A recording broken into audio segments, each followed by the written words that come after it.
Hello दोस्तों, नमस्ते भाई, गुड इवनिंग। कैसे हैं आप लोग?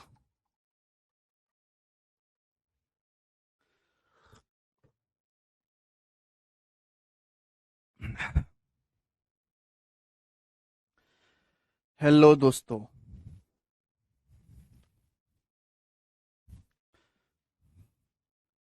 चलिए मेरे प्यारे भाई, शुरू करते हैं।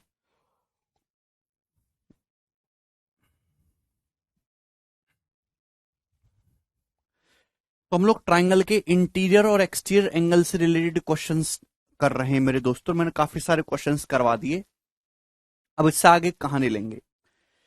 दिए गए चित्र में एडी जो है वो ए के बराबर है और सीडी जो है मेरे दोस्तों वो इंटरनल एंगल बाइसेक्टर है एसीबी का।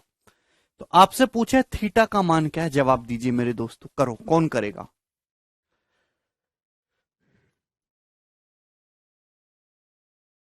भाई आप लोगों ने क्या ये सवाल घर पे सॉल्व करके देखे?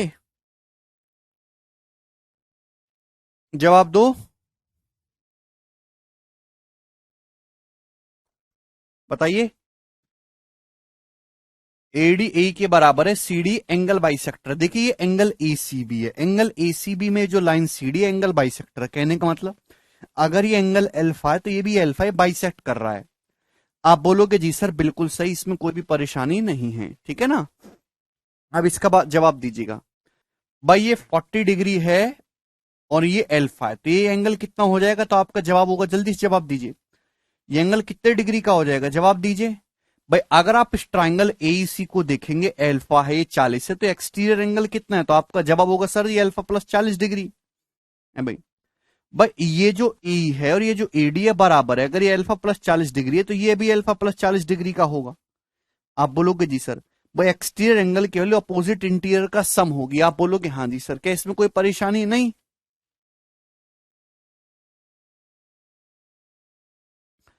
इसके बाद मेरे प्यारे भाई अगर आप ध्यान से देखेंगे, बहुत प्यार से देखेंगे, तो आपको पता चलेगा कि ट्राइंगल बीडीसी को देखो।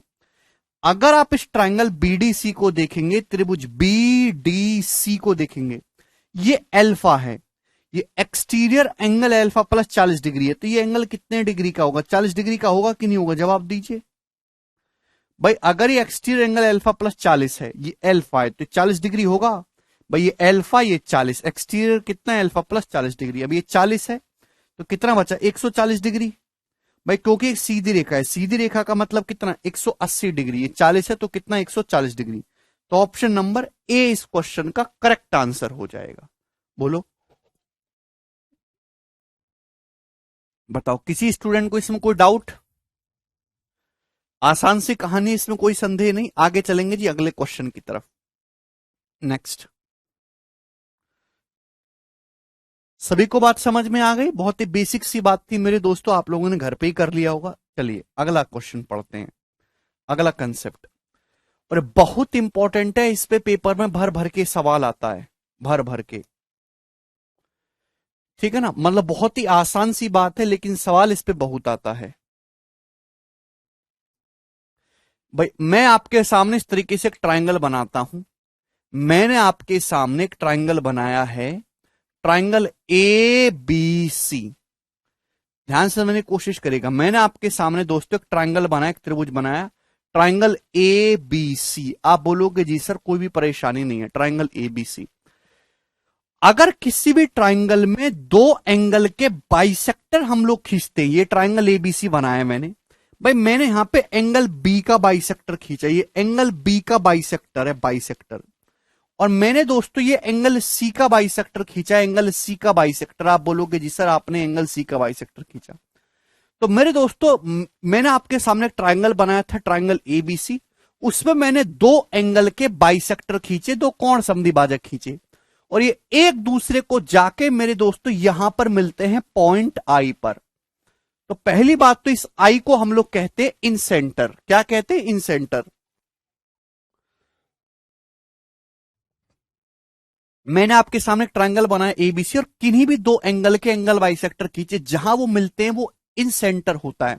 तो ये जो एंगल बनेगा, ये वाला जो एंगल होगा, एंगल बी आई सी, ध्यान रखिएगा, एंगल बी आई सी, इसकी जो वैल्यू होगी वो क्या होगी? 90 डिग्री प्लस जो तीसरा एंगल है, तीसरा एंगल कौन सा? ये वाला 90 डिग्री, जो थर्ड एंगल बचा है इस एंगल का आधा, 90 डिग्री प्लस एंगल A/2। ये डायरेक्ट शॉर्टकट है, इंपॉर्टेंट रिजल्ट है, इसको ध्यान रखिएगा, वेरी वेरी इंपॉर्टेंट रिजल्ट। अगर किसी भी ट्राइंगल में दो एंगल के बाइसेक्टर हम खींचते हैं तो जहां वो एक दूसरे को मिलते हैं उस पॉइंट को हम लोग इन सेंटर या फिर अंतः केंद्र कहते हैं। तीनों कोणों के एंगल बाइसेक्टर एक ही जगह मिलते हैं, तो ये जो एंगल बनेगा बीसी द्वारा एंगल BIC, वो थर्ड जो एंगल बचा है 90 डिग्री प्लस A/2 होगा। अब बहुत सारे बच्चे कहेंगे सर कैसे कैसे, तो भाई कुछ भी नहीं है भाई, ये एंगल B है, ये बाइसेक्टर आपने खींचा है तो हाफ हाफ हो जाएगा, B/2 B/2, ये B/2 तो ये भी B/2। आप बोलोगे जी सर इसमें कोई भी बुराई नहीं है। अब बताओ ये एंगल बाइसेक्टर है तो हाफ हाफ हो जाएगा, C/2 C/2। आप बोलोगे जी सर बिल्कुल सही, इसमें भी कोई बुराई नहीं है। तो अब बताओ अगर आप इस ट्राइंगल को ध्यान से देखेंगे, ट्राइंगल BIC को, अगर आप इस ट्राइंगल को गौर से देखेंगे तो आपको ये पता लगेगा ये एंगल B/2 है, ये एंगल C/2, आपको तीसरा एंगल निकालना है। तो किसी भी ट्राइंगल के तीनों एंगल का सम होता है जी 180 डिग्री। आपको एंगल BIC निकालना है तो कैसे निकलेगा, 180 डिग्री में से घटा देंगे, 180 degree minus B/2 minus C/2। बात समझ में आ गई भाई? आप बोलोगे हाँ जी सर बिल्कुल सही, घटा देंगे। अब एक बात का जवाब दीजिए मेरे दोस्तों, 180 डिग्री माइनस, आप यहां से दो एलसीएम लेंगे, ऊपर हो जाएगा B+C, यही है? आप बोलोगे जी सर। अब बताओ B+C क्या होता है भाई, B+C क्या है, जल्दी से जवाब दीजिए, B+C क्या है? तो आपका जवाब होगा sir ji 180 degree minus A, 180 degree minus A। किसी भी ट्राइंगल के तीनों एंगल का सम 180 डिग्री होता है भाई, A प्लस B+C तो 180 डिग्री है भाई, A प्लस B+C 180 डिग्री है भाई, A प्लस B+C ट्राइंगल के तीनों एंगल का सम 180 डिग्री है। तो B+C की जगह लिख सकता हूं मैं 180 माइनस A, ठीक है भाई, बटे 2। अब 180 बटे 2 90, 180 में से 90 घटाएंगे 90 डिग्री आ जाएगा, ठीक है भाई। माइनस के अंदर गुणा करेंगे, माइनस माइनस प्लस A/2। दो से डिवाइड का मतलब होता है दो से अलग अलग भाग करना चीजों को, ठीक है। तो कितना आ जाएगा, 90 डिग्री प्लस A/2। ये इसके पीछे की पूरी कहानी है। सभी को बात समझ में आई?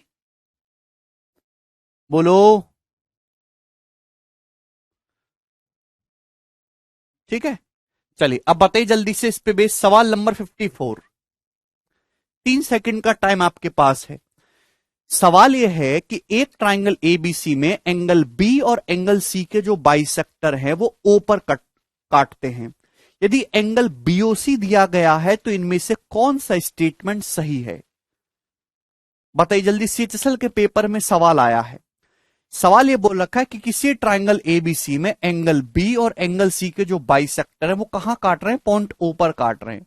अगर दो एंगल B और C के बाइसेक्टर O पर काट रहे हैं तो एंगल BOC जो होगा मेरे दोस्तों वो क्या होगा, तीसरा एंगल बचा जी A, 90 डिग्री प्लस A/2 होगा, ठीक है।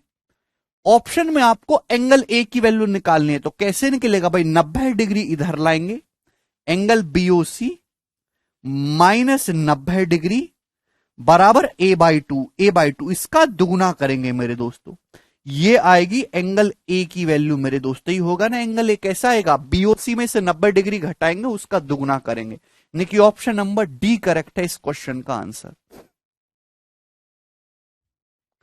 ठीक है जी, ये बताइए अगला सवाल, सवाल नंबर है 55।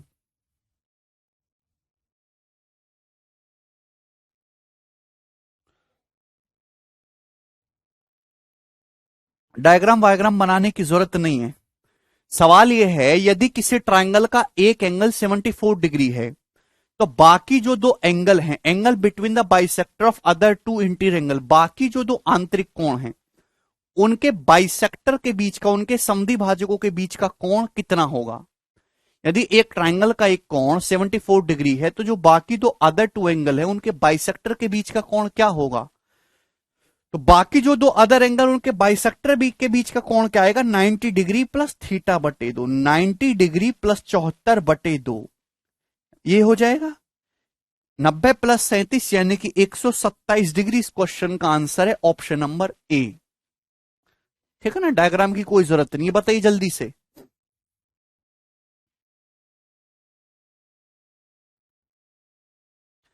सवाल है कि किसी ट्राइंगल एबीसी में एंगल बी और एंगल सी के बाइसेक्टर ओ पर मिलते हैं।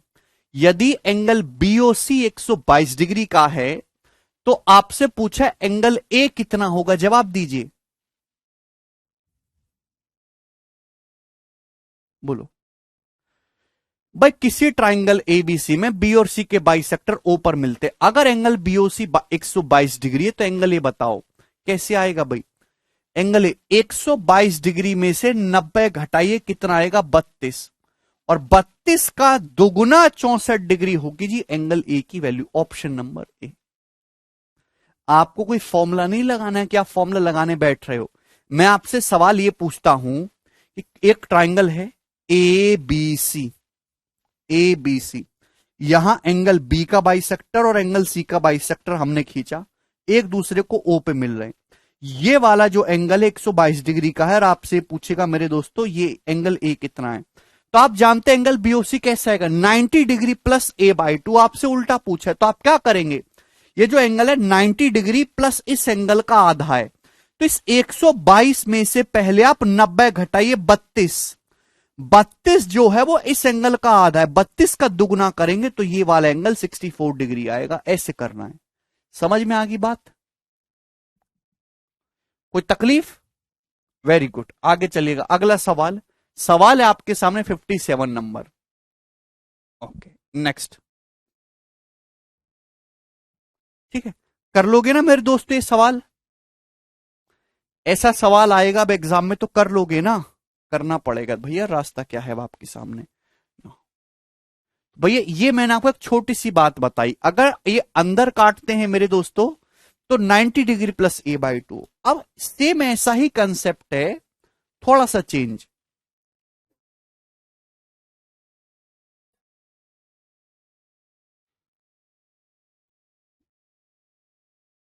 चलिए मेरे दोस्तों, अगला देखिए, मैं आपके सामने फिर से एक और ट्राइंगल बना रहा हूं। फिर से मैंने आपके सामने एक ट्राइंगल बनाया, ट्राइंगल ए बी सी, नाम दे दिया मैंने इसका ट्राइंगल ए बी सी। अब प्यार से समझने की कोशिश करिएगा, त्रिभुज ए बी सी। अगर आप लॉजिकली सोचो तो आपको ये दिखाई देगा कि अगर किसी भी ट्राइंगल के दो एंगल के बाइसेक्टर अंदर काट रहे हैं तो एंगल होगा 90 degree plus A by two. अगर ट्राइंगल के दो एंगल के एक्सटर्नल बाइसेक्टर एक दूसरे को काटें, ये ट्राइंगल एबीसी है, मैंने साइड ए बी को आगे बढ़ाया मेरे दोस्तों, और हमने साइड ए सी को आगे बढ़ाया, साइड ए बी को आगे बढ़ाया, साइड ए सी को आगे बढ़ाया, तो ये exterior angle bisect, exterior angle है एट वर्टेक्स बी, ये है एक्सटीरियर एंगल एट वर्टेक्स सी। बात समझिए, बाह्य कोण शीर्ष बी पर बना बाह्य कोण, शीर्ष सी पर बना बाह्य कोण। तो मैंने दोस्तों इस एक्सटर्नल एंगल बी का बाइसेक्टर खींचा, ध्यान सुनेगा, और इस एक्सटीरियर एंगल सी का बाइसेक्टर खींचा। क्लियर है? आप बोलोगे जी सर बिल्कुल सही, इसमें कोई भी बुराई नहीं, मैंने एंगल बी का बाइसेक्टर खींचा, एंगल सी का बाइसेक्टर खींचा, और ये दोनों एक दूसरे को यहां मिल रहे हैं मेरे दोस्तों पॉइंट ओ पर। पहले हम क्या कर रहे थे, हमने इंटरनल एंगल बाइसेक्टर खींचा है, इस बार हमने ट्राइंगल के दो एक्सटर्नल एंगल बाइसेक्टर खींचे, बाह्य कोण संधिभाजक खींचे। तो जहां ये दोनों एक दूसरे को मिलेंगे मेरे प्यारे भाई, प्यार से समझने की कोशिश करेगा, ये वाला जो एंगल होगा दोस्त, एंगल बीएसी बीओसी, कैस क्या होगा मेरे प्यार भी, तो आपका जवाब होगा जो तीसरा एंगल बचा ना ए, अभी 90 degree minus A by two, इसका ए बाई टू होगा 90 degree minus A by two. बात समझ में आ गई? अगर इंटरनल एंगल बाइसेक्टर खींचते हैं अंदर की तरफ तो 90 degree plus A by two बनेगा, लेकिन अगर आप बाहर की तरफ खींचते हैं तो 90 degree minus A by two होगा।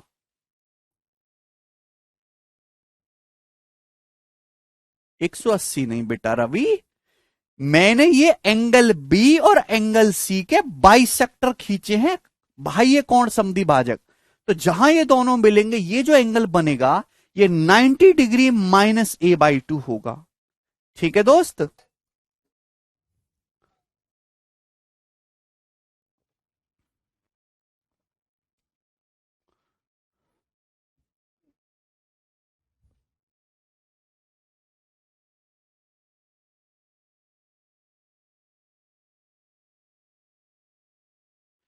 ठीक है, क्लियर है? कोई भी बच्चा इस चीज को कर सकता है मेरे दोस्तों। मैंने आपको ये प्रूफ करके बताया कि अगर किसी भी ट्राइंगल में, ध्यान सुनिएगा, अगर किसी भी ट्राइंगल में ये एंगल थीटा है, थीटा, तो अगर आप बाकी के दो वर्टेक्स पे एक्सटीरियर एंगल का सम निकालेंगे, इन दोनों एंगल का जो सम होगा, इन दोनों एंगल का जो सम होगा वो 180 डिग्री प्लस थीटा होगा। ये मैंने आपको प्रूफ करवाया है। अगर किसी भी ट्राइंगल का एक एंगल पता है तो बाकी जो अदर दो वर्टेक्स हैं उनके बाह्य कोणों का जो सम होगा वो 180 डिग्री प्लस थीटा होगा। अगर ये एंगल ए है मेरे दोस्तों, ये वाला एंगल अगर ए है, तो इन दोनों एंगल का जो सम होगा दोस्तों वो कितना होगा, शॉर्ट में प्रूफ करवा रहा हूं, इन दोनों एंगल का जो सम होगा वो कितना होगा, 180 डिग्री प्लस ए।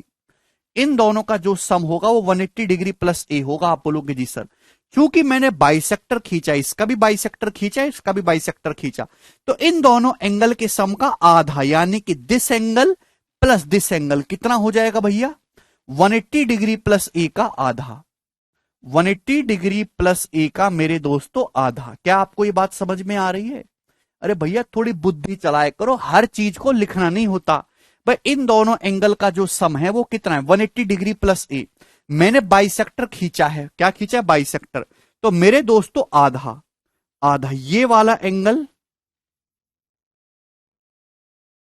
भाई, और ये वाला एंगल, हाफ हाफ एंगल, इन दोनों का सम कितना आएगा, जवाब दीजिए, बोलो, हाफ। इन दोनों एंगल का सम क्या आ जाएगा, तो 180 डिग्री प्लस ए का आधा। तो इन दोनों जो ग्रीन एंगल है इनका सम कितना है, 180 डिग्री प्लस ए का आधा। ठीक है भाई। और मेरे दोस्तों यहां पे 180 डिग्री में आपको ये निकालना है भाई। अगर आप इस ट्राइंगल बीओसी को ध्यान से देखेंगे तो तीनों का सम कितना, 180 डिग्री। तो 180 डिग्री में से माइनस कर देंगे, क्या आ जाएगा, एंगल बीओसी। आप बोलोगे जी सर, तो एंगल बीओसी की वैल्यू आ जाएगी ये 180 डिग्री बाई टू 90, 180 में से 90 घटाएंगे, 90 degree minus A by two, this is the answer.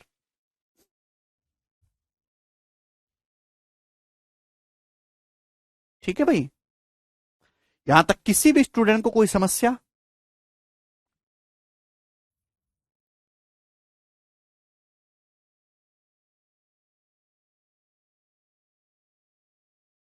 रोशन कह रहे हैं यहां ओ को क्या बोलेंगे, यहां ओ को बोलेंगे एक्सोसेंटर। ठीक है भाई, कमेंट सभी का देख रहा हूं, ओ को एक्सोसेंटर बोलते हैं पर उसको जरूरत नहीं है। ठीक है, ये कंसेप्ट यहां पे बना। अब मैं आपको एक बात बताना चाहता हूं मेरे प्यारे भाई, बात समझने की कोशिश करिएगा और इस चीज को बहुत ही प्रेम भाव से समझिए। मैं आपके सामने एक ट्राइंगल बना रहा हूं जी, इस तरीके से आड़ा टेढ़ा सा बना लेते हैं। हमने आपके सामने एक ट्राइंगल बनाया, ट्राइंगल ए बी सी, त्रिभुज ए बी सी। अगर एंगल बी और एंगल सी के इंटरनल बाइसेक्टर खींचते, इंटरनल बाइसेक्टर ध्यान समझिएगा, तो एक दूसरे को जहां पे मिलते हैं हम लोग कहते हैं उस पॉइंट को इंसेंटर। और ये एंगल कितना होगा, ये होगा 90 degree plus A by two, 90 degree plus A by two. आप बोलोगे जी सर बिल्कुल सही। अगर साइड ए बी को आगे बढ़ाया जाए और साइड ए सी को आगे बढ़ाया जाए तो बी पे मेरे दोस्तों एक्सटीरियर एंगल है और मेरे प्यारे भाई सी पे ये एक्सटीरियर एंगल है, एक्सटीरियर एंगल एट वर्टेक्स सी। तो अगर मेरे दोस्तों यहां बी और सी पे एक्सटीरियर बाइसेक्टर खींचे, ध्यान सुनिएगा, एक्सटीरियर बाइसेक्टर खींचेंगे हम दोस्तों यहां पे बी पे और मेरे दोस्तों सी पे, तो ये जो एंगल बनेगा बी और सी के एक्सटीरियर बाइसेक्टर खींचे, ये होगा 90 degree minus A by two. आप बोलोगे जी सर बिल्कुल सही, यहां तक कोई भी परेशानी नहीं है। ठीक है, और इसको हम नाम दे देते हैं ओ, ये है पॉइंट ओ।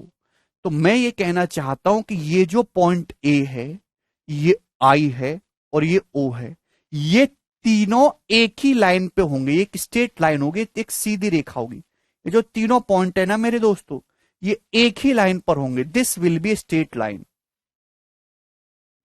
भाई ये जो ए आई ओ है ये हमेशा एक स्ट्रेट लाइन होगी, एक सीधी रेखा होगी, will be a straight line.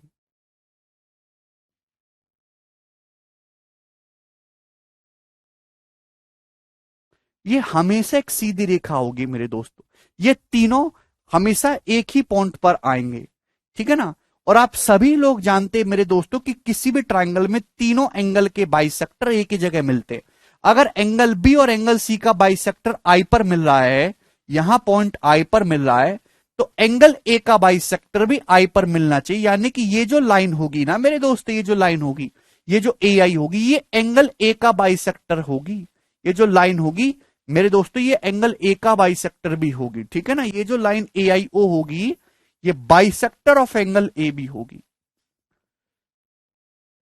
Bisector of angle BAC. Angle BAC को भी बाइसेक्ट करेगी। ठीक है ना, एंगल बीएसी के भी दो बराबर टुकड़े करेगी।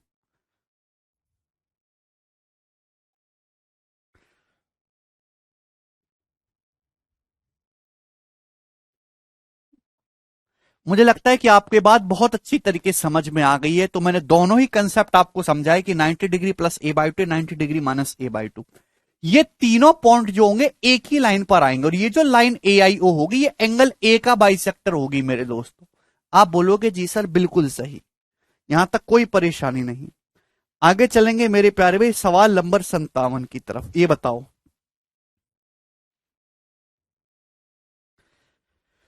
सवाल नंबर 57, ट्राइंगल एबीसी की साइड ए बी और ए सी को क्रमशः पॉइंट पी और पॉइंट क्यू तक बढ़ाया जाता है। यहां पे एंगल सीबीपी और एंगल बीसी क्यू के जो बाइसेक्टर हैं वो ओ पर मिलते हैं। अगर एंगल ए 44 डिग्री का है तो आपसे पूछा है एंगल बीओसी कितना होगा, हाफ ऑफ एंगल बीओसी। बहुत ही बेसिक सवाल है, कोई भी इसमें दिक्कत वाली बात नहीं। जैसे आप यहां पे देखो ध्यान से, आपके सामने एक ट्राइंगल एबीसी है, साइड ए बी और ए सी को बढ़ाना है ना, ए बी और ए सी को, तो मैं इस तरीके से ले लेता हूं। ये ट्राइंगल दोस्तों एबीसी है, जिसमें बोला गया है कि एंगल ए जो है ये 44 डिग्री का, 44 डिग्री का। इस साल प्री के पेपर में मेंस में आया था 2018 में। सवाल में ये बोला गया कि साइड ए बी और ए सी को पी और क्यू तक बढ़ाया जाता है। ए बी को पॉइंट पी तक बढ़ाया है, साइड ए सी को बढ़ाना है, तो जैसे बोले वैसे बढ़ाना है। ए सी को बढ़ाने का मतलब है कि ए से सी की ओर बढ़ाइए क्यू तक। क्लियर है, आप बोलोगे जी सर। अच्छा मेरे दोस्तों, एंगल सीबीपी, ये एंगल है सीबीपी, एंगल सीबीपी का और एंगल बीसीक्यू, ये एंगल बीसीक्यू है, इन दोनों के जो बाइसेक्टर है वो एक दूसरे को ओ पर मिलते हैं। ये एंगल सीबीपी है, ये वाला एंगल है जी सीबीपी। इस एंगल का बाइसेक्टर ये एंगल है बीसीक्यू, बीसीक्यू एंगल, इस एंगल का बाइसेक्टर एक दूसरे को पॉइंट कहां पे मिलते हैं, ओ पर मिलते हैं। तो हाफ ऑफ एंगल बीओसी कितना होगा, एंगल बीओसी का आधा कितना होगा। ये एंगल बीओसी है मेरे दोस्तों, इसका आधा आपसे पूछा है, जवाब दीजिए।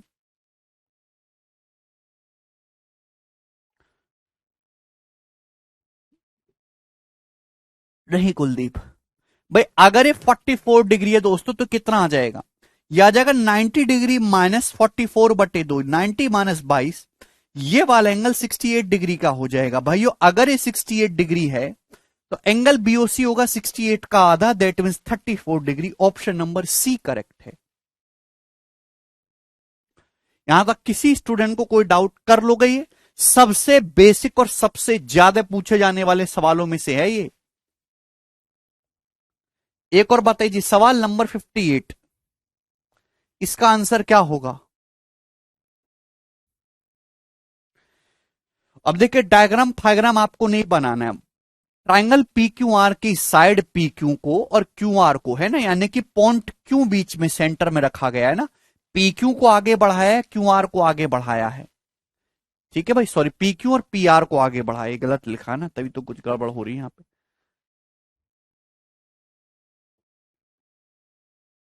पी क्यू को आगे बढ़ाया, पी आर को आगे बढ़ाया एस और टी तक।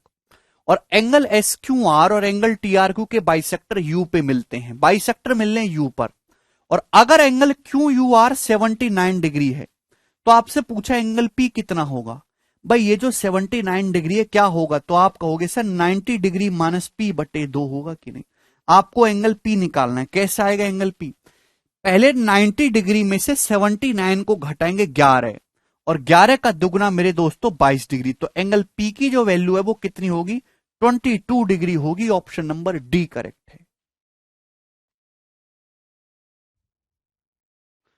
कोई भी बच्चा कर सकता है इस सवाल को, ये लो छाप लो। कितना टाइम लगाते यार तुम लोग टीपने में इतना टाइम लोगे तो कैसे काम चलेगा? ये सब अपनी कॉपी कॉपी में उतार लिया है कि नहीं? ये जो मैं आपके सामने थ्योरम व्योरम से जो आड़ी टेढ़ी लाइन खींच रहा हूं, क्या आप अपनी कॉपी में इनको नोट डाउन कर रहे हो? केवल इनको देखना नहीं, अपनी कॉपी में उतारना भी है और इनको रट्टा भी मारना है।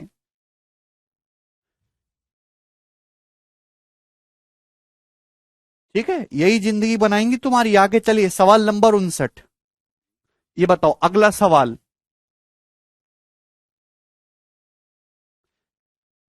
रॉबिन, जितनी बात मैंने कही उतना ही सुनो बस, उससे ज्यादा दिमाग मत लगाओ।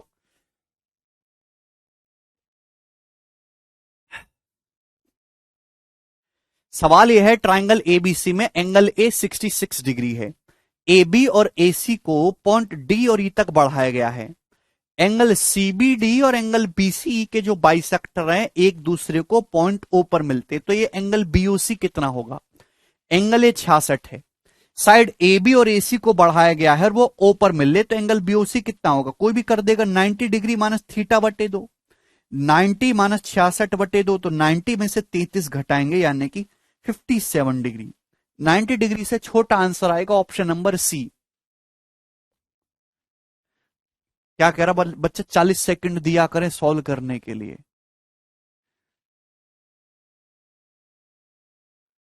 40 सेकंड दिया करें सॉल्व करने के लिए। वाह भैया वाह। ऐसे सवाल को सॉल्व करने के लिए अगर आपको 40 सेकंड चाहिए तो एग्जामिनर से कहोगे ये 2 घंटे तो बहुत कम समय है, कम से कम शाम तक का टाइम तो दो पेपर सॉल्व करने के लिए, नौकरी का सवाल है भैया।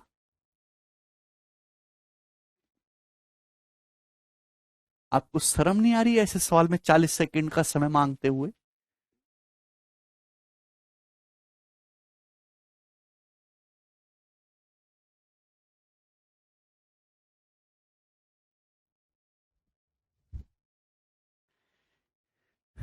किसी को यहां तक कोई डाउट, कोई संदेह? आगे चलेंगे अगले सवाल की तरफ। सवाल नंबर है 60। यस, ओके, बहुत बेहतरीन सवाल है मेरे प्यारे भी। अगला कंसेप्ट दोस्तों, आप मुझे बताइए कि किसी भी क्वाड्रिलेटरल के, किसी भी चतुर्भुज के चारों एंगल का सम कितना होता है? 360 डिग्री। किसी भी क्वाड्रिलेटरल के चारों एंगल का सम कितना होता है? 360 डिग्री। ये बात तो सभी को पता है। चतुर्भुज के चारों एंगल का सम 360 डिग्री होता है। मेरे दोस्तों, क्या आप लोगों ने साइक्लिक क्वाड्रिलेटरल पढ़ा है? क्या आप लोगों ने साइक्लिक क्वाड्रिलेटरल पढ़ा है? साइक्लिक क्वाड्रिलेटरल, चक्रीय चतुर्भुज। चक्रीय चतुर्भुज, कभी आपने इस शब्द का नाम सुना है? साइक्लिक क्वाड्रिलेटरल, चक्रीय चतुर्भुज। जब सर्कल आएगा तो सर्कल में और डिटेल में पढ़ाऊंगा। देखिए, साइक्लिक क्वाड्रिलेटरल एक ऐसा क्वाड्रिलेटरल होता है जिसके चारों वर्टेक्स एक सर्कल की सरकमफेरेंस पे होते हैं। हम उसे साइक्लिक क्वाड्रिलेटरल कहते हैं। जैसे मेरे दोस्तों, एक ऐसा क्वाड्रिलेटरल मेरे दोस्तों जिसके चारों वर्टेक्स जो हैं एक सर्कल की परिधि पे आ जाए मेरे दोस्तों, हम उसको साइक्लिक क्वाड्रिलेटरल कहते हैं। जैसे कि ये दिखाई दे रहा है, यहां पे ए बी सी डी एक ऐसा क्वाड्रिलेटरल आपको दिखाई दे रहा है इस डायग्राम में कि इसके चारों ही वर्टेक्स मेरे दोस्तों ए सी बी और डी, वो क्या है मेरे प्यारे भाई?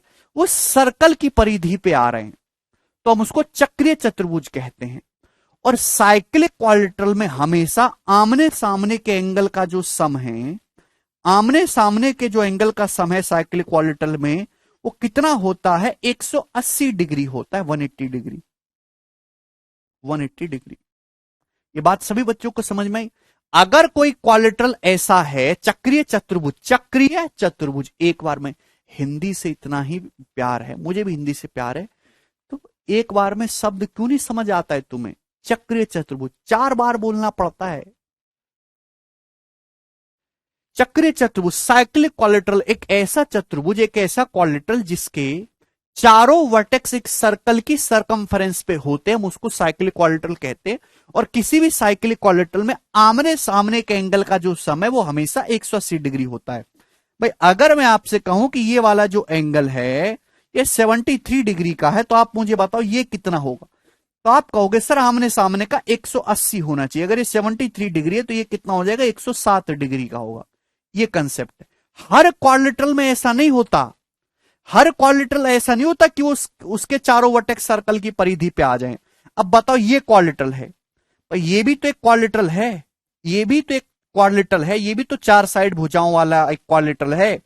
क्या इसके चारों वर्टेक्स एक सर्कल की परिधि पाएंगे? अभी दो ही आएंगे, दो आ ही नहीं पा रहे। हर क्वाड्रिलेटरल ऐसा नहीं होता कि उसके चारों वर्टेक्स साइक्लिक क्वाड्रिलेटरल पे आ जाएं। ठीक है ना? क्लियर है? तो कोई भी क्वाड्रिलेटरल, कोई भी चतुर्भुज साइक्लिक तभी बनेगा जब उसके आमने सामने का एंगल 180 डिग्री का हो। ठीक है, चलिए शुरू करते हैं मेरे दोस्तों अब कहानी। अब मेरे दोस्तों प्यार से समझने की कोशिश करेगा। मैं आपके सामने मेरे दोस्तों एक ट्रायंगल बनाता हूं, कैसा भी, एक क्वाड्रिलेटरल बनाता हूं, कैसा भी बना लो आप, किसी भी साइज या किसी भी शेप का, कोई फर्क नहीं पड़ता।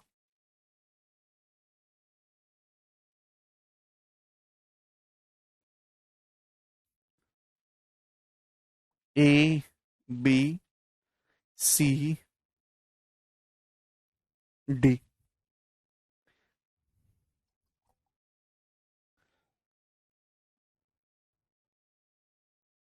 अर्पित, जब मैं आपके शब्द यूज कर रहा हूं क्वाड्रिलेटरल, तो वो कैसा भी क्वाड्रिलेटरल हो मेरे दोस्तों, सभी के लिए ट्रू है। चलिए मेरे प्यारे भी बात समझने की कोशिश करेगा। मैंने आपके सामने क्वाड्रिलेटरल बनाया, एक चतुर्भुज बनाया है एबीसीडी। आप बोलोगे जी सर, ये मैं लिख रहा हूं इन एनी क्वाड्रिलेटरल, किसी भी क्वाड्रिलेटरल में, चाहे वो किसी भी साइज या किसी भी शेप का हो, आना भाना काना टेढ़ा कैसा भी हो, हर क्वाड्रिलेटरल के लिए ट्रू है। इतने परेशान रहते हो और मुझे भी परेशान करते हो, है ना? कोई बच्चा पूछेगा एक सर रेक्टेंगल के लिए क्या है, स्क्वायर के लिए क्या है, पैरेललोग्राम के लिए क्या है, इसके लिए क्या है, गोरे के लिए क्या है, काले के लिए क्या है। बेटा जब मैंने आपके सामने लिख दिया क्वाड्रिलेटरल, क्वाड्रिलेटरल का मतलब कैसा भी क्वाड्रिलेटरल हो, बात खत्म। आमने सामने के एंगल का सम, हिमांशु किन्हीं दो का नहीं, अपोजिट एंगल का सम 180 डिग्री होना चाहिए, तभी वो साइक्लिक बनेगा। ठीक है, तो मैंने आपके सामने क्वाड्रिलेटरल बनाया है मेरे दोस्त, एक चतुर्भुज बनाया है। अब इस क्वाड्रिलेटरल के मैं किन्हीं दो लगातार एंगल के बाइसेक्टर खींचता हूं। भाई ये एंगल ए है, ये एंगल बी है, तो मैंने दोस्तों ये एंगल ए का बाइसेक्टर खींचा है, ध्यान से समझने की कोशिश करिएगा। ये एंगल ए का मैंने बाइसेक्टर खींचा है। ठीक है दोस्त, आप बोलोगे जी सर। और ये मैंने जो है एंगल बी का बाइसेक्टर खींचा है, और ये दोनों एक दूसरे को यहां काट रहे हैं मेरे दोस्तों पॉइंट पी पर। तो मेरे दोस्तों मैंने आपके सामने क्वाड्रिलेटरल बनाया, मैंने इसके किन्हीं दो लगातार एंगल ए और बी का बाइसेक्टर खींचा, ये एक दूसरे को यहां काट रहे हैं मेरे दोस्तों एंगल पी पर। तो मेरे दोस्तों ये जो एंगल एपीबी होगा, ये जो एंगल एपीबी होगा मेरे दोस्तों, ये जो बनेगा एंगल एपीबी, ये बाकी जो दो कोण बचे हैं, बाकी जो दो एंगल बचे हैं, उन दोनों एंगल का एवरेज होगा, यानी कि उन दोनों एंगल को जोड़ के आधा कर दीजिए, ये एंगल एपीबी की वैल्यू होगी, angle C plus angle D का आधा होगा। मैंने आपके सामने क्वाड्रिलेटरल एक चतुर्भुज बनाया है, ठीक है, उसके किन्हीं भी दो लगातार एंगल, ए और बी लगातार एंगल है ना, किन्हीं भी दो एंगल के बाइसेक्टर खींचोगे तो ये जो एंगल बनेगा, ये बाकी जो अदर दो बचे हुए एंगल है उन दोनों का एवरेज होगा मेरे दोस्तों। आप बोलोगे जी सर बिल्कुल एवरेज होगा। अब ये कैसे आया? ठीक है भाई, ध्यान से समझने की कोशिश करेगा। देखिए सभी बच्चे जानते हैं कि किसी भी चतुर्भुज क्वाड्रिलेटरल में चारों एंगल का जो सम होता है वो कितना होता है मेरे दोस्तों, 360 डिग्री होता है, ट्राइंगल में 180 डिग्री। अब मेरे प्यारे भाई ये एंगल ए है, एंगल ए का बाइसेक्टर है, तो ये a/2 होगा मेरे दोस्तों, है ना, a/2 ये एंगल बी का बाइसेक्टर है, तो हाफ ऑफ हो जाएगा b/2 आप बोलोगे जी सर बिल्कुल सही। तो मेरे प्यारे भाई अगर आप ट्राइंगल एपीबी को गौर से देखेंगे, अगर आप ट्राइंगल एपीबी को गौर से देखेंगे तो इसकी वैल्यू कितनी आ जाएगी, 180 degree minus a/2 minus b/2। 180 degree में से a/2 और b/2 को घटा देंगे, 180 डिग्री में से इस एंगल और इस एंगल को घटा देंगे, ये आ जाएगा। आप बोलोगे जी सर बिल्कुल सही। बताओ बच्चों 180 डिग्री क्या है, ये व्हाट इज 180 डिग्री, जवाब दीजिए मेरे दोस्तों। अगर चारों एंगल का सम 360 डिग्री है तो आधा करेंगे, a/2 plus b/2 plus c/2 plus d/2 180 degree हो जाएगा 360 का आधा। 180 डिग्री का मतलब क्या हो जाएगा, a/2 plus b/2 plus c/2 plus d/2। Clear है? आप बोलोगे जी सर, यहां तक कोई भी परेशानी नहीं। और -a/2 माइनस b/2 यही है। हाँ जी, कोई दिक्कत नहीं। तो a/2 b/2 इससे कैंसल आउट हो जाएगा, तो बचा कितना, एंगल C प्लस डी बटे 2। कितना बचा, C प्लस डी बटे 2। आ गया ना दोस्तों सभी को समझ में? ठीक है भाई। डिवाइड करने का क्या मतलब होता है, जब मैं दोनों तरफ 2 से डिवाइड कर रहा हूं तो हर एक संख्या को 2 से भाग करना। a/2 b/2 c/2 plus d/2 किसके बराबर है, 180 डिग्री के बराबर है। तो मैंने 180 डिग्री की जगह वो रख दिया, a/2 b/2 कैंसल आउट हो गया, तो कितना बचा, c प्लस d/2। सभी को कंसेप्ट समझ में आ गया?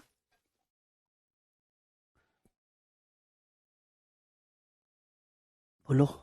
तो किसी भी क्वालिटल में चाहे वो कैसा भी हो, अगर आप उससे किन्हीं दो लगातार एंगल का बाइसेक्टर खींचेंगे मेरे दोस्तों, तो जो एंगल क्रिएट होगा वो मेरे दोस्तों बाकी जो अदर टू एंगल है उनका एवरेज होगा। ठीक है ना? पहली बार पढ़ाई कर रहे हैं पवन? अच्छा, पहली बार लाइव पढ़ाई कर रहे हैं। नहीं नहीं, कोई शर्म वाली बात नहीं, आप लिख भी सकते हैं पहली बार पढ़ाई कर रहे हैं, क्योंकि आप बहुत सारे बच्चे कर भी रहे होंगे। यहां तक सभी स्टूडेंट को क्लियर हो गया ये बात, किसी को कोई संदेह नहीं? ठीक है मेरे प्यारे भाई, आप बोलोगे हाँ जी सर बिल्कुल सही। सेम इसी तरीके से व्हाट इज कॉल्ड पी। बेटा इकबाल, हर किसी चीज को कहने की जरूरत नहीं पड़ती है, ठीक है ना? पी को पी कह दो, हर किसी का नाम रखा जाए ऐसा जरूरी नहीं है।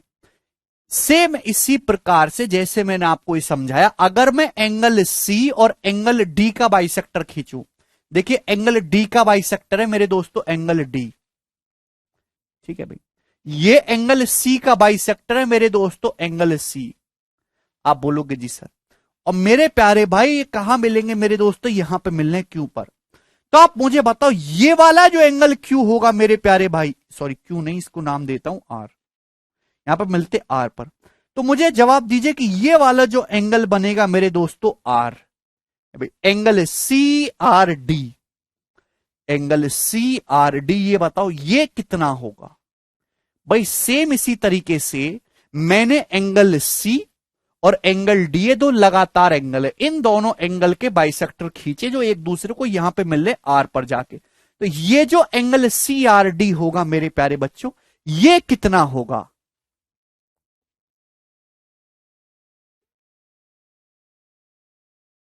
This angle C R D will be what? जल्दी से जवाब दीजिए।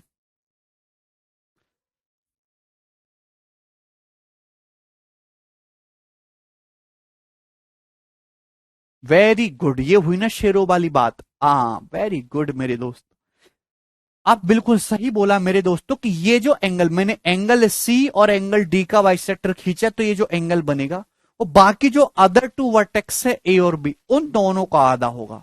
बाकी जो दो अदर वर्टेक्स है ए और बी, उन दोनों का एवरेज होगा angle A plus angle B बटे 2। यहां तक किसी भी स्टूडेंट को कोई doubt, angle A plus angle B बटे 2, इन दोनों को जोड़ के आधा कर देंगे। ठीक है मेरे प्यारे भाई, आप बोलोगे जी सर बिल्कुल सही।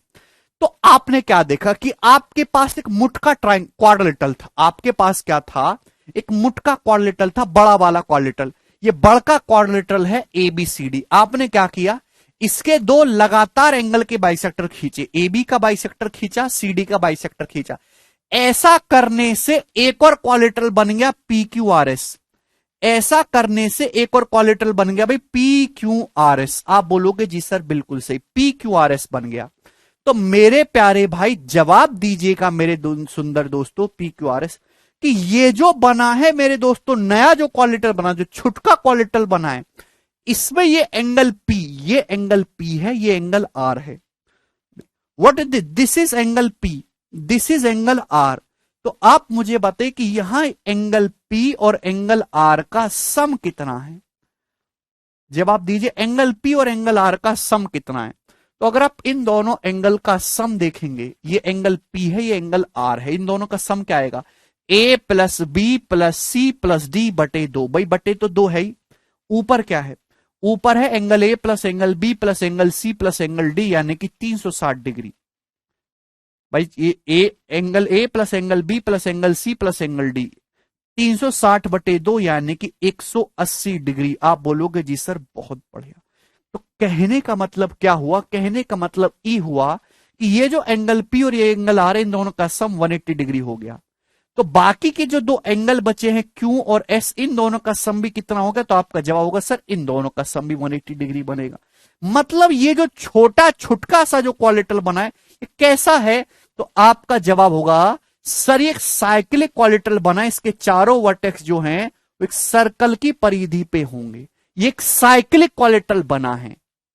तो मेरे दोस्तों ये एक बहुत इंपॉर्टेंट कंसेप्ट है, लिख लीजिए। पहले मैं लिख रहा हूं quadrilateral, quadrilateral formed by, quadrilateral formed by angle bisector, angle bisectors of an another quadrilateral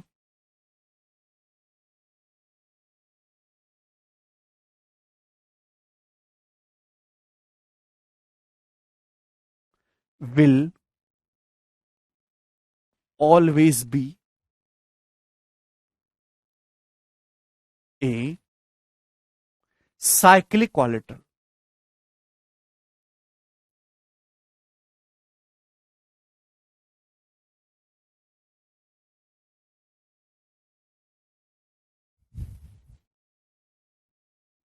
बिल्कुल आप लोग जो बात सोच रहे हो अपने मन में वो एकदम ठीक है। अंदर हमेशा साइक्लिक क्वालिटरल ही बनेगा। क्वालिटरल को शॉर्ट में लिखना हो तो ऐसे लिख देते हैं क्वालिटरल, मतलब दुनिया में कैसा भी क्वालिटरल हो, दुनिया का कैसा भी चतुर्भुज हो, अगर आप उसके चारों एंगल के बाइसेक्टर खींचेंगे तो जो छोटा क्वालिटरल बनेगा वो हमेशा ही एक चक्रीय चतुर्भुज होगा। कंसेप्ट सभी के दिमाग में आ गया? फिर से कहता हूं, आप दुनिया का कोई भी चतुर्भुज लीजिए, किसी भी चतुर्भुज में चारों कोणों के कोण समद्वि भाजक को मिलाने से, खींचने से जो नया छोटा चतुर्भुज बनता है वो हमेशा ही एक चक्रीय चतुर्भुज होगा। क्लियर बात समझे? Will always be cyclic quadrilateral. ठीक है मेरे दोस्तों, ठीक है ना? Will always be a cyclic quadrilateral. कैसा भी क्वालिटरल दुनिया में दे रखा हो मेरे दोस्तों, अगर आप उसके चारों वर्टेक्स के बाइसेक्टर खींचोगे तो जो नया छोटा क्वालिटरल बनेगा वो हमेशा ही एक साइक्लिक क्वालिटरल, एक चक्रीय चतुर्भुज होगा। ठीक है, यहां तक किसी स्टूडेंट को कोई समस्या? हाँ, वो साइक्लिक क्वालिटरल के अलावा कुछ और भी बन सकता है। हो सकता है कि वो एक रेक्टेंगल बन जाए, हो सकता है कोई स्क्वायर बन जाए, लेकिन उसकी कोई गारंटी नहीं है। ठीक है ना? लेकिन इस बात की जरूर गारंटी है कि वो कुछ बने ना बने वो साइक्लिक क्वालिटरल जरूर होगा। बाहर वाला कुलदीप कैसा भी हो, साइक्लिक हो ना हो कोई फर्क नहीं पड़ता। भैया मेरे दोस्तों, आप यार मेरे शब्दों को क्यों नहीं सुनते हैं? बकर बकर बकर बकर करते हैं। किसी भी चतुर्भुज के चारों कोणों के समद्विभाजक खींचने से बना छोटा चतुर्भुज हमेशा ही एक चक्रीय चतुर्भुज होगा। किसी भी क्वालिटरल में चारों एंगल के एंगल बाइसेक्टर खींचने से जो क्वालिटरल बनेगा वो हमेशा ही एक साइक्लिक क्वालिटरल बनेगा। ये सवाल 2 बार एग्जाम में आ रखा है। क्यों बनेगा साइक्लिक क्वालिटरल? क्योंकि ये क्वालिटरल पी क्यू आर एस ऐसा है। भाई ए आपके सामने एक बड़ा क्वालिटरल था ए बी सी डी, हमने इसके चारों एंगल के बाइसेक्टर खींचे, वो कहां मिल रहे हैं? पी आर पे मिल रहे हैं मेरे दोस्तों। तो छोटा क्वालिटरल ऐसा बना है कि इसके आमने सामने का सम 180 डिग्री हो रहा है। एंगल पी और एंगल आर का सम 180 है, तो बाकी जो बचे एंगल क्यू और एंगल एस का सम भी 180 डिग्री होगा, क्योंकि टोटल 360 होता है। तो ये क्वालिटल एक स्पेशल बना है क्योंकि यहां पे आमने सामने का सम 180 डिग्री हो रहा है, that means it should be a cyclic quadrilateral. ठीक है, क्या इसमें कोई समस्या? अरे भैया कितना परेशान करते हो भाई तुम एक छोटी सी बात को। अगर तुम्हारी जगह एक 9वीं क्लास के फ्रेश बच्चों को पढ़ाऊं ना मैं, तो वो समझ जाएगा इस बात को इतनी देर में।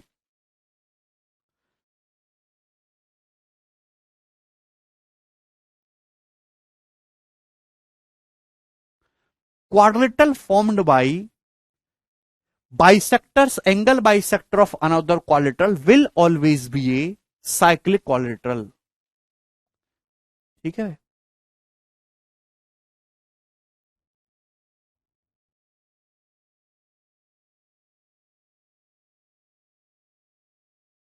अब भी अगर आपको समझ में नहीं आया तो आप जो है कटोरा हाथ में ले लीजिए बेटा, चौराया हो गई आपके शहर में, और मांगना शुरू कर दीजिए कि आपका पढ़ाई की फील्ड में तो कुछ होने वाला है नहीं, कि आपके दिमाग में जो है बिल्कुल खत्म आदमी हो, बिल्कुल पढ़ाई लिखाई में सड़ी बुद्धि हो चुके हो यार बिल्कुल। मतलब एक बात, इस बात को समझने में इतना टाइम लगता है क्या? कैसे फिर सिलेबस पूरा करोगे, कैसे नौकरी लोगे? हैं? आदमियों की जानवर हो। चार चार बार हिंदी में बोल रहा हूं।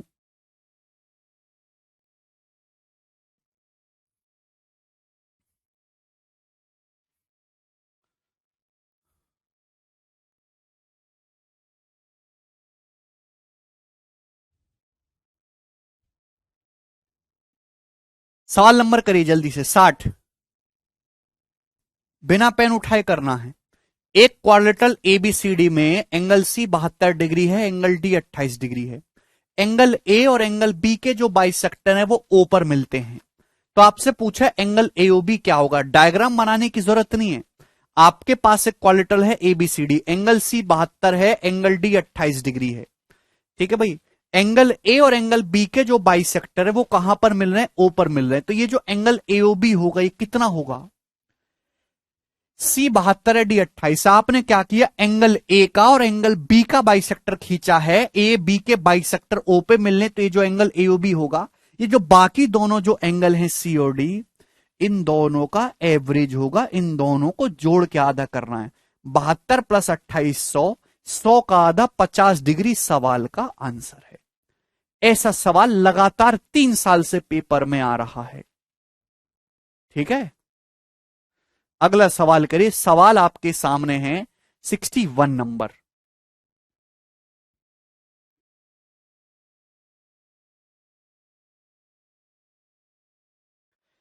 क्वाड्रिलेटरल एबीसीडी में, चतुर्भुज एबीसीडी में एंगल ए और एंगल बी के जो समद्वि भाजक हैं वो बिंदु ओ पर मिलते हैं। Bisector of angle A and angle B meet at point O. If angle AOB 64, यदि एंगल एओबी 64 है तो angle C plus angle D कितना होगा? एओबी अगर 64 है तो ये जो 64 डिग्री है इन दोनों का एवरेज होगा, angle C plus angle D का आधा होगा। तो angle C plus angle D 64 का डबल यानी कि 128 डिग्री होगा। ऑप्शन नंबर ए करेक्ट है। ये सवाल प्री और मेंस दोनों में आया हुआ है। ठीक है भाई, इस सवाल में कुछ भी नहीं है भाई, आप कैसा भी क्वालिटल बना दो, मुंह उठा के कोई भी जो आपको पसंद आता हो एबीसीडी। सवाल में ये बोला गया है कि ए और बी के जो बाइसेक्टर हैं वो ओ पे मिलते हैं, और ये एंगल मेरे दोस्तों 64 है, तो सी और डी क्या होगा? तो ये जो एंगल 64 है, ये जो 64 डिग्री है, ये एंगल सी और डी का एवरेज होगा। तो सी प्लस डी 64 का डबल 128 डिग्री नहीं हो जाएगा दोस्त? अगला करिए, ये बताइए सवाल नंबर 62, करो जल्दी से।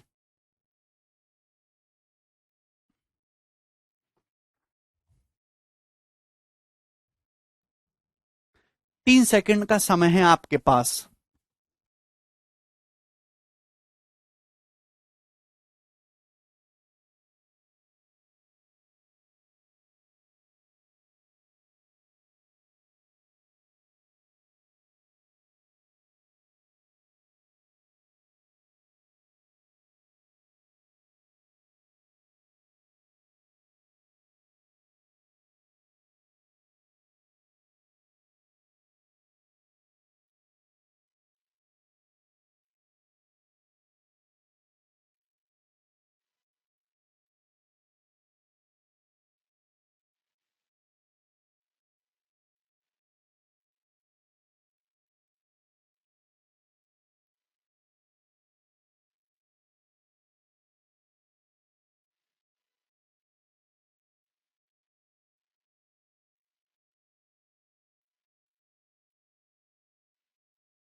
ओके भाई, क्वाड्रिलेटरल एबीसीडी में सी और डी के बाइसेक्टर ई पे मिलते हैं, एंगल सी डी 56 है। अगर ये सी डी 56 है तो एवरेज है, ये दो संख्याओं ए और बी का एवरेज है। अगर 56 है तो ए और बी का सम दुगना होना चाहिए 112, ये 49 है, तो एंगल बी कितना आएगा, 112 में से 49 घटाएंगे 63 डिग्री।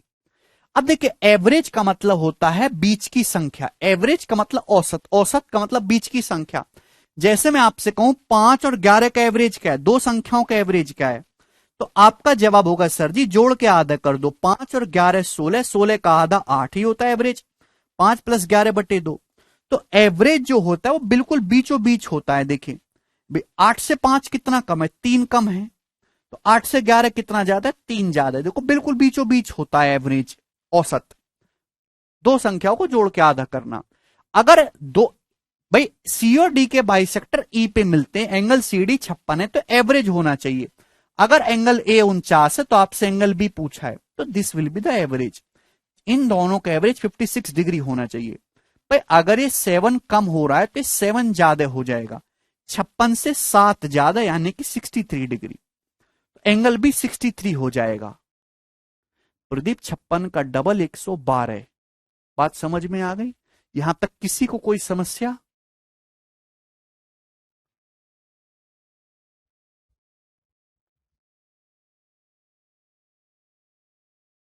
दो संख्याओं का 5 और 11 का एवरेज 8 है, तो एवरेज का दुगना, 8 का दुगना 16 बराबर 5 + 11 नहीं होगा। ये लॉजिकली आप क्यों नहीं समझते हो यार? केवल ज्योमेट्री में ज्योमेट्री नहीं लगती है, थोड़ा बहुत एवरेज भी लगता है। आगे चलिए अगले सवाल की तरफ। सवाल है आपके सामने 63 नंबर, जवाब दीजिएगा मेरे दोस्तों, बहुत प्यारा सवाल है। जो बच्चा इस सवाल को करके बताएगा उसकी 3 नौकरी लगेंगी, करो। हाँ अनुराग,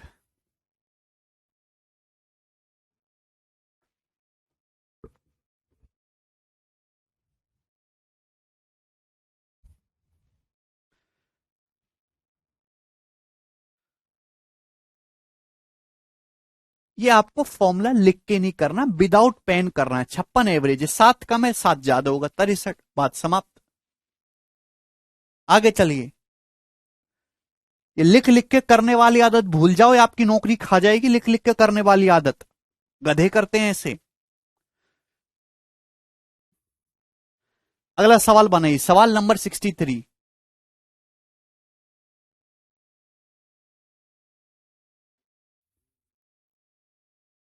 प्रदीप कह रहा है यूपीएससी और एसएससी सीजीएल में कौन सा इजी है? प्रदीप, जो लड़के ऐसे सवाल पूछते हैं उनके लिए कोई भी इजी नहीं है, क्योंकि जिनका निकलना होता है वो सवाल ही नहीं पूछते, ये चुपचाप रहते हैं, निकालते, नौकरी लेते हैं, अधिकारी बनते हैं और पतले रास्ते से निकल जाते हैं। बाकी दुनिया कई सालों तक कंफ्यूज ही रहती है। ये बताइए, बहुत ही बेहतरीन सवाल है। ये 16 है, ये 30 है, ये 4, ये 12, 18, ये एंगल एक्स है, वाई है, ये जेड है। आपको एंगल एम ए एन निकालना है। एम ए एन का मतलब मेरे दोस्तों आपको क्या निकालना है, आपको वाई निकालना है। आपको क्या निकालना है, वाई। इस सवाल में आपको एंगल वाई निकालना है, ठीक है ना? ये वाला एंगल बीच का आपको निकालना है, वाई, एम ए एन। बताइए कैसे होगा, वाई करो।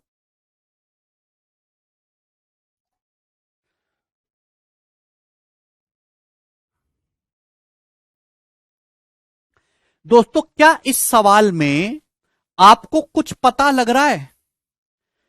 यहां पे मेरे दोस्तों आपके सामने ट्रायंगल दिया, उसमें साइड्स का मेजरमेंट दिया। क्या इस ट्रायंगल को देख के आपके दिमाग में किसी प्रकार की भी कोई घंटी बज रही है? एनी स्टूडेंट, किसी भी विद्यार्थी को इस सवाल को देख के दिमाग में एक भी प्रकार की घंटी बजी है? एक भी प्रकार की घंटी?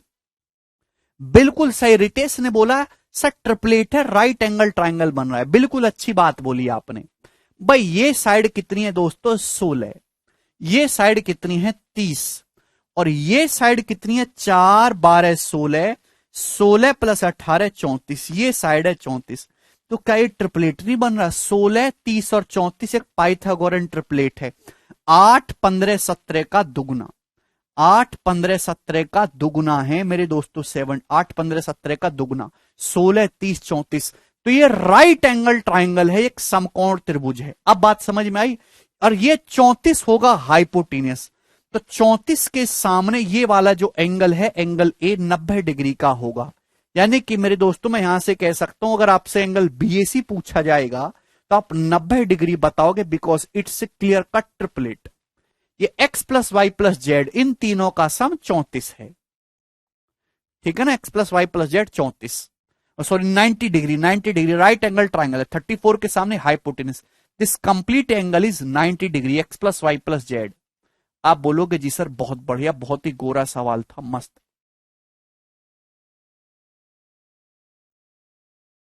ठीक है, आप बोलोगे जी सर, लेकिन यहां जो पूछा गया है मेरे दोस्तों, वो क्या पूछा गया है? वो पूछा गया एंगल वाई। अब कैसे करें? वेरी गुड, आशीष ने अब एक और चीज पकड़ी। आशीष ने बहुत सही बात जवाब दिया है कि सर यहां पे बीसीएसी बराबर है। बीसीएसी क्या बराबर है? बीसीएसी कहां से बराबर दिख रहे हैं तुमको? पगला गए हो क्या? बीएन और ए बी बराबर है। देखिए ध्यान से देखिए, अगर किसी भी ट्राइंगल में दो साइड बराबर है तो दो एंगल सेम होगा। आप मुझे बताओ मेरे दोस्तों, मैं आपसे पूछना चाहता हूं ये साइड कितनी है, तो आपका जवाब होगा सर जी 16। 16। ये साइड बताओ, ये साइड कितनी है, तो ये 4 प्लस 12, ये भी कितनी है 16। तो बच्चों क्या आपको दो साइड 16 16 दिखाई दे रही हैं? अगर आप ट्राइंगल एबीएन को देखेंगे, ट्राइंगल एबीएन, ट्राइंगल एबीएन को देखेंगे मेरे दोस्तों, भैया बुद्धि चलाया करो बुद्धि। अगर किसी भी ट्राइंगल में दो साइड सेम है तो दो एंगल भी सेम होंगे। ये थीटा है तो ये भी थीटा होगा, आइसोसेलेस ट्राइंगल है भाई। ये साइड ए बी 16 है, ये बी एन भी 16 है, 4 प्लस 12 16। तो भाई ये एंगल अगर आपका x प्लस वाई हो रहा है, ये एंगल यहां से यहां तक x प्लस वाई हो रहा है, तो ये वाला एंगल भी x प्लस वाई होगा मेरे दोस्तों। ये एंगल भी x प्लस वाई होगा। यहां तक किसी भी स्टूडेंट को कोई समस्या? आप बोलोगे नहीं सर, अगर ये एंगल x प्लस वाई हो रहा है तो ये भी x प्लस वाई हो गया। ठीक है, आप बोलोगे जी सर बिल्कुल सही। अब आया मजा। अब क्या कहोगे? देखा बेटा, ये 30 है और 12 प्लस 18 ये भी 30 है। अगर थोड़ी बुद्धि लगाओ और बुद्धि का इस्तेमाल करो तो आप कहोगे कि सर ये वाली जो साइड है भाई, सर ये वाली जो साइड है, ये वाली साइड है 30, और ये वाली साइड भी 12 प्लस 18 ये भी 30 हो रहा है। तो ये भी आइसोसेलेस ट्राइंगल समद्विबाहु त्रिभुज है। ये भी आइसोसेलेस ट्राइंगल समद्विबाहु त्रिभुज है। आप बोलोगे जी सर। तो अगर दोस्तों आप ट्राइंगल ए एम सी को देखोगे, triangle A M C, triangle A M C को देखोगे, ये भी 30 है, ये भी 30 है। ये एंगल y प्लस जेड है, तो ये एंगल भी y प्लस जेड होगा मेरे दोस्तों। आप बोलोगे जी सर बिल्कुल। आइसोसेलेस ट्राइंगल, दो साइड सेम है तो दो एंगल बराबर होंगे। ठीक है प्यारे बच्चों, if this angle is, triangle AMC को देखना है, बाकी मत देखो, अंधे हो जाओ अंधे। एएमसी के अलावा और कोई लाइन दिखनी नहीं चाहिए। ये total angle y plus z है तो ये भी y प्लस जेड हो जाएगा। यहां तक एक भी स्टूडेंट को कोई डाउट? आप बोलोगे नहीं सर कोई भी डाउट नहीं है। अब क्या करें मेरे प्यारे बच्चों? मेरे प्यारे भी सवाल समाप्त। अगर आप बीच वाले ट्राइंगल को देखोगे, कौन से ट्राइंगल को? ट्राइंगल ए एम एन को। कौन से ट्राइंगल को देखना है? ट्राइंगल ए एम एन को। इस ट्राइंगल के तीनों एंगल पता है। जब तीनों एंगल पता है तो तीनों एंगल का सम कितना होना चाहिए? 180 डिग्री होना चाहिए। 180 डिग्री कर देते हैं मेरे दोस्तों। और मुझे यह बात अच्छी तरीके से पता है कि x plus y plus z 90 है। x plus y plus z 90 है ना। ये राइट एंगल ट्राइंगल है मेरे दोस्तों। जब आप इन तीनों एंगल को जोड़ेंगे, तीनों एंगल को जोड़ेंगे, तो देखिए जोड़ना भी दिमाग में होता है, लिखना नहीं। लिखने वाले गधा कहते हैं आजकल, है ना। ये x प्लस वाई और ये प्लस जेड, ये 90 हो जाएगा भाई। x प्लस वाई और प्लस जेड, ये 90 हो जाएगा। 90 तो बाकी बचा खुचा भी 90 होना चाहिए। टोटल 180। बचा खुचा है क्या भाई? ये y बचा और ये y बचा। तो y और ये y कितना आ गया जी? 2y। तो 2y equal to 90 degree. That means y कितना आ जाएगा मेरे प्यारे बच्चों? 45 डिग्री। यही सवाल का आंसर है, 45 डिग्री। बहुत ही प्यारा सवाल है, एक सुंदर सवाल है मेरे दोस्तों।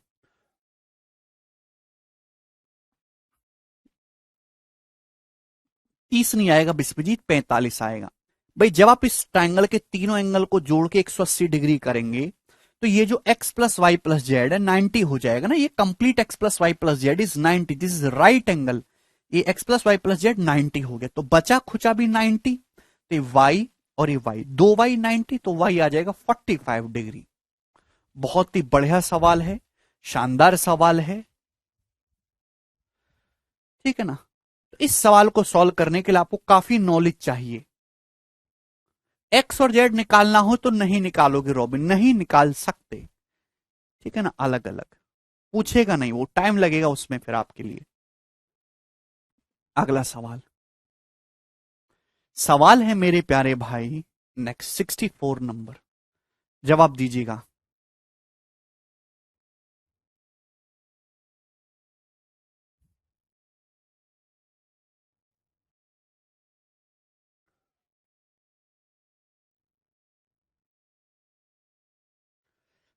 चलिए बहुत बढ़िया सवाल।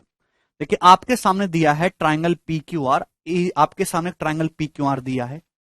S and T R 2 points on side Q R and P Q respectively. S और टी मेरे दोस्तों दो पॉइंट हैं क्यू आर पे और पी क्यू पे रेस्पेक्टिवली। क्यू एस बराबर एस टी, तो यहां पे दे रखा है क्यू एस एस टी के बराबर है और पी एस पी आर के बराबर है। और angle P R Q, angle P R Q minus angle Q P S, इन दोनों का जो डिफरेंस है वो 44 डिग्री है। Angle P R Q minus angle Q P S 44 degree है। तो आपसे पूछा angle Q S T, angle Q S T का मान आपको बताना है। डायग्राम स्केल से ड्रॉ नहीं किया गया है मेरे दोस्तों, diagram is not drawn to scale. आपसे क्यू एस टी का मान पूछा, जवाब दीजिए, करो।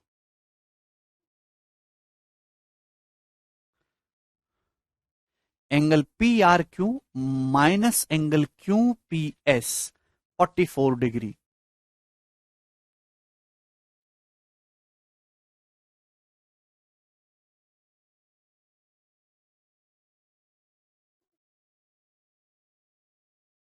करिए।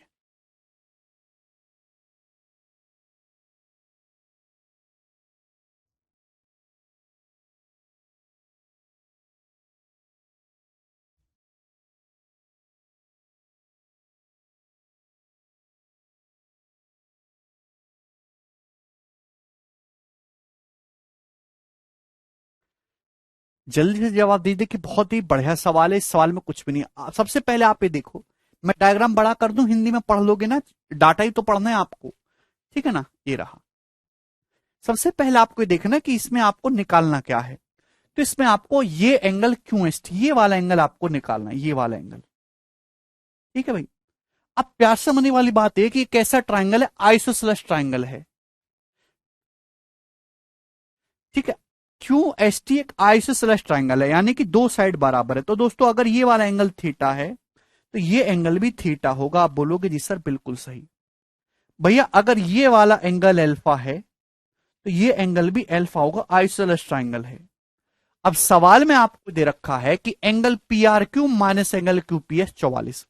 एंगल पी आर क्यू में से एंगल क्यू पी एस को घटाएंगे 44 आएगा। तो ये जो एंगल पी आर क्यू है ये minus Q P S 44 degree. Angle P R Q जो है मेरे दोस्तों इस एंगल क्यू पी एस से 44 डिग्री बड़ा है। तो ये एंगल कितना आ जाएगा मेरे दोस्तों, अगर ये आपका अल्फा है, ये अल्फा है, तो ये मेरे दोस्तों अल्फा माइनस 44 डिग्री का आ जाएगा। क्या आप ये बात समझ पा रहे हैं? आप बोलोगे नहीं सर इसमें हमें कोई भी संदेह नहीं है, ठीक है जी।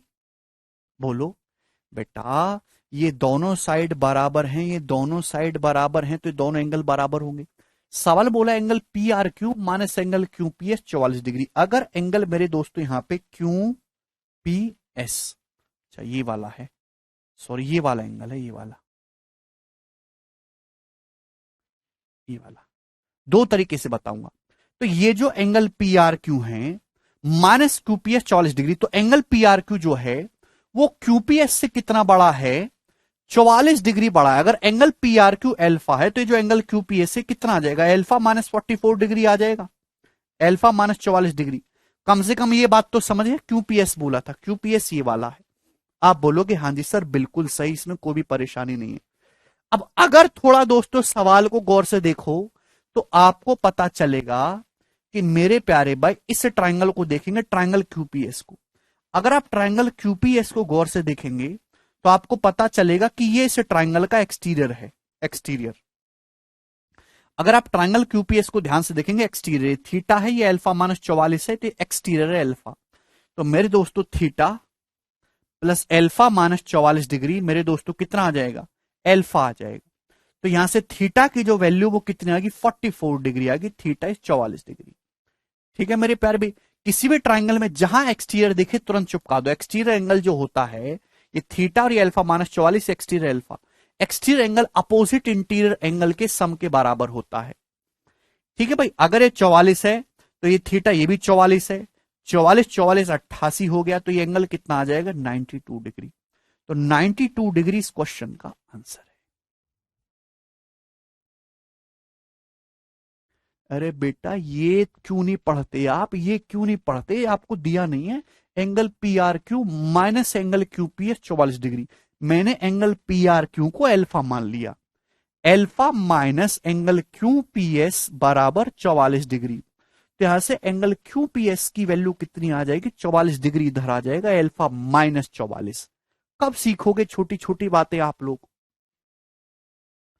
ठीक है, आप बोलोगे जी सर बहुत बढ़िया शानदार प्रश्न था, कुछ भी नहीं था, इजीली सॉल्व हो गया।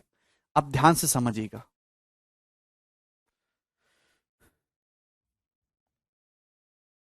प्यार से।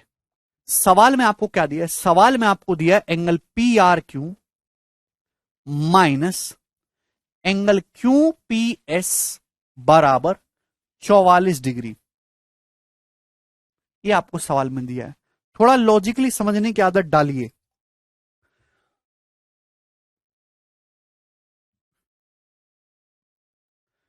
पढ़ाई करो रिंटू खूब।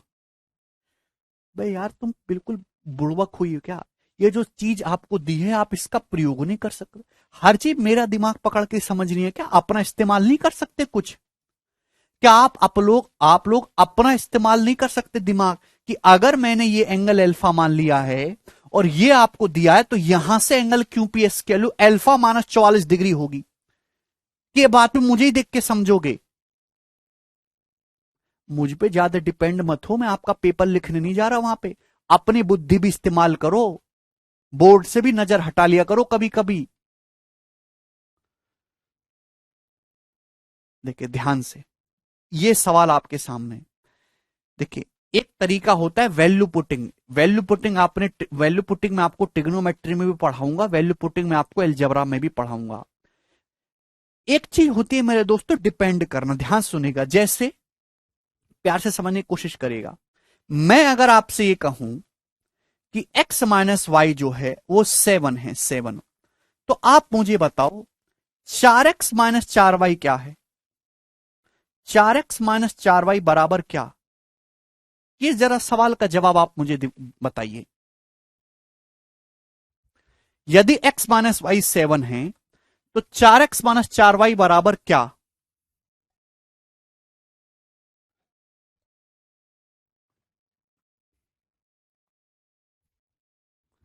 ये मैंने आपसे बहुत सिंपल सा सवाल पूछा, यदि x माइनस वाई बराबर 7 है, 4x माइनस 4y बराबर क्या। आप क्या बोलोगे, आप ये बोलोगे सर ये सवाल आपने दिया हमें, अच्छा सवाल दिया, यहां से 4 कॉमन आ जाएगा मेरे दोस्तों, और x माइनस वाई, और x माइनस वाई की वैल्यू आपको 7 दी है, तो 4 इंटू 7 बराबर 28। आप बोलोगे हाँ जी सर बिल्कुल सही, ये सभी बच्चे ने कर लिया होगा। अब मैं आपसे सवाल ये देता हूं, यदि यदि 2x प्लस 5y बराबर 21, तो आप सवाल ये कि एक्स स्क्वायर माइनस वाई बराबर क्या, एक्स स्क्वायर माइनस वाई बराबर क्या। ये सवाल मैंने आपके सामने दे दिया, जरा इस क्वेश्चन को बताइएगा आप, सेकंड वाला। यदि x माइनस वाई 7 है तो पहला सवाल तो सभी बच्चों ने कर लिया, दूसरा सवाल मैंने दिया है यदि 2x प्लस 5y बराबर 21 है तो एक्स स्क्वायर माइनस वाई बराबर क्या। जवाब दीजिए मेरे दोस्तों। सेकंड, यार इतना टाइम नहीं लगता, कम से कम कुछ तो बताया करो। सेकंड वाला क्वेश्चन का आंसर क्या है? यदि 2x प्लस 5y बराबर 21 है तो एक्स स्क्वायर माइनस वाई का मान क्या होगा? कोई कुछ बोल रहा है, कोई कुछ बोल रहा है। बिल्कुल सही। इस सवाल का आंसर होगा कैन नॉट बी डिटरमाइन। इस सवाल का आंसर आप नहीं निकाल सकते। कैन नॉट बी डिटरमाइन, इस सवाल का आंसर ज्ञात नहीं कर सकते मेरे दोस्तों, ज्ञात नहीं। देखिए ध्यान सुनेगा, प्यार से समझिएगा, प्यार से। एक इक्वेशन को सॉल्व करने के लिए एक वेरिएबल का मान, जितने एक वेरिएबल का मान निकालने के लिए एक इक्वेशन चाहिए। दो वेरिएबल का मान निकालने के लिए दो इक्वेशन की जरूरत पड़ती है। तीन वेरिएबल का मान निकालने के लिए तीन इक्वेशन की जरूरत पड़ती है। चार वेरिएबल का मान निकालने के लिए चार इक्वेशन की जरूरत पड़ती है। इस सवाल में क्या, इस सवाल में मेरे दोस्तों यहां से इक्वेशन कितनी है? ये क्या है? एक इक्वेशन, एक समीकरण है। इक्वेशन कितनी है? एक। वेरिएबल कितने हैं? एक्स और वाई, दो। आप यहां से एक्स और वाई का मान निकाल ही नहीं सकते। आप यहां से सॉल्व करके एक्स वाई का मान नहीं निकाल सकते। यार आपको क्यों नहीं समझ में आता? एक्स और वाई के अनंत मान पॉसिबल होंगे यहां से। मुन्ना कह रहा है एक्स बराबर 3 वाई बराबर 3 सेटिस्फाई कर रहा है। मुन्ना एक्स बराबर 8 वाई बराबर 1 भी सेटिस्फाई कर रहा है। एक्स बराबर 10.5 वाई बराबर 0 भी सेटिस्फाई कर रहा है। एक्स बराबर 0 वाई बराबर 21/5 भी सेटिस्फाई कर रहा है। अनंत आंसर है मेरे दोस्तों, अनंत। अरे गधो, एक्स बराबर 3 वाई बराबर 3 सेटिस्फाई कर रहा है। मान लिया एक्स बराबर 8 और वाई बराबर 1 भी तो कर रहा है। एक्स बराबर 10.5 वाई बराबर 0 भी तो कर रहा है। एक्स बराबर 0 वाई बराबर 21/5 भी तो सेटिस्फाई कर रहा है। क्लियर है? एक वेरिएबल का मान निकालने के लिए एक इक्वेशन चाहिए। दो वेरिएबल का मान निकालने के लिए दो इक्वेशन। तीन वेरिएबल का मान निकालने के लिए तीन इक्वेशन। अगर मैं आपसे कहूं कि यह सवाल है एक्स बराबर क्या है, वाई बराबर क्या है, तो यहां से एक्स और वाई के अनंत मान संभव है, इनफाइनाइट वैल्यू पॉसिबल है कि इक्वेशन एक है और वेरिएबल दो हो रहे हैं। क्लियर है? तो आपसे मैंने सवाल पूछा एक्स स्क्वायर माइनस वाई, तो आप नहीं निकाल सकते। क्लियर? लेकिन इस सवाल में क्या, इस सवाल में भी तो इक्वेशन एक थी, वेरिएबल दो थे, लेकिन फिर भी यह सवाल सॉल्व हो गया। यह सवाल सॉल्व नहीं हुआ और यह वाला सवाल सॉल्व हो गया। इन दोनों सवालों में क्या फर्क है? यह वाला सवाल सॉल्व हो गया और ये इनफाइनाइट आंसर आएंगे बेटा अवंतिका, अलग अलग। ये वाला सवाल तो सॉल्व नहीं हुआ, ये वाला सवाल सॉल्व हो गया। क्यों? क्योंकि इस सवाल का आंसर डिपेंड कर रहा है एक्स के मान पे और वाई के मान पे। जब तक एक्स और वाई का मान पता नहीं चलेगा, इस सवाल में ये सॉल्यूशन आप नहीं कर सकते। इस सवाल में आंसर एक्स और वाई के मान पे डिपेंड ही नहीं कर रहा। इस सवाल का जो आंसर है वो एक्स और वाई के मान पे डिपेंड ही नहीं कर रहा। इस सवाल में जो आपका आंसर डिपेंड कर रहा है वो डिपेंड कर रहा है कि एक्स माइनस वाई की वैल्यू क्या है। एक्स और वाई की अलग अलग वैल्यू कुछ भी हो, भाड़ में जाए, वो कि आंसर का एक्स और वाई से लेना देना कुछ भी नहीं है। आंसर एक फिक्स वैल्यू है। आंसर केवल इस बात पे डिपेंड कर रहा है एक्स माइनस वाई बराबर क्या दे रखा है आपको।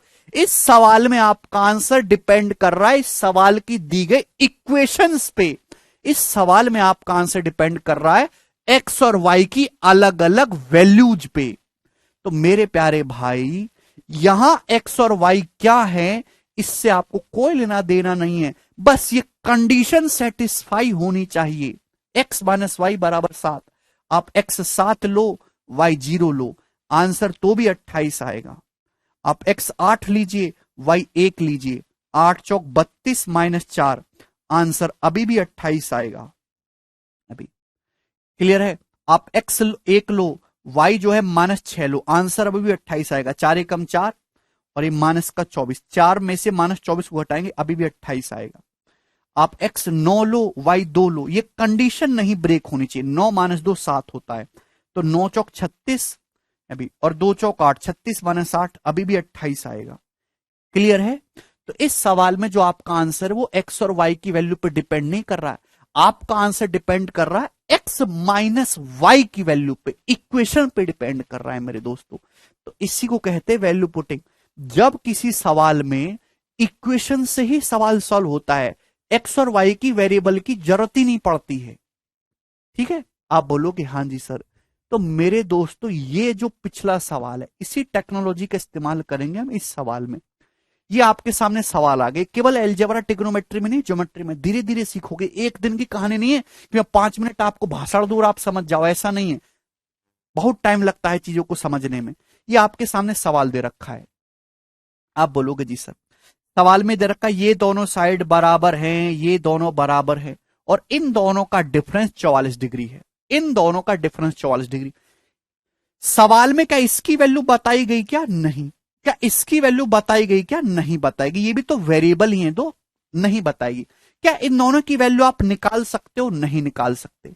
भाई सवाल में इस वाले एंगल का और इस एंगल का डिफरेंस आपको 44 डिग्री दिया गया है। क्या इन दोनों में से किसी की वैल्यू पता है? नहीं पता। यानी कि आंसर जो है वो इन दोनों का मान क्या है, आंसर तो फिक्स आ रहा है, निकल के सॉल्व हो रहा है। यानी कि आंसर इन दोनों के मान पे डिपेंड ही नहीं कर रहा। आंसर तो इस बात पे डिपेंड कर रहा है कि ये दोनों एंगल आपको ऐसे लेने कि इनका डिफरेंस 44 हो। तो आपके मन में जो आए, जो आपको पसंद आए आप वो ले लीजिए। भाई मैं इसको 50 डिग्री ले लेता हूं, मैं इसको 6 डिग्री ले लेता हूं, आंसर पे कोई फर्क नहीं पड़ेगा। मैंने ये वाला एंगल 50 डिग्री ले लिया, 50 डिग्री, ये वाला एंगल मैंने 6 डिग्री ले लिया, 6। अगर ये 50 है तो ये वाला एंगल भी 50 डिग्री का है। आप बोलोगे जी सर बिल्कुल सही, 50। क्यों? क्योंकि आइसोसेलेस है। अगर ध्यान से देखेंगे कौन से ट्राइंगल को, इस वाले ट्राइंगल को ध्यान से देखेंगे, कैसा ट्राइंगल है ये, कैसा भी हो, क्या फर्क पड़ रहा है? इस ट्राइंगल का एक्सटीरियर एंगल है 50, बाह्य कोण 50 है, ये 50 है, ये 6 है, तो कितना आ जाएगा? 44 आएगा कि नहीं?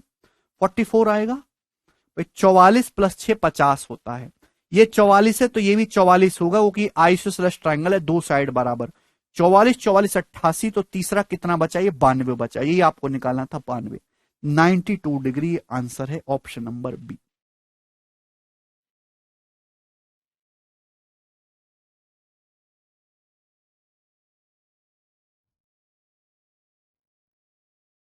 आप जो मर्जी आए वो ले लो।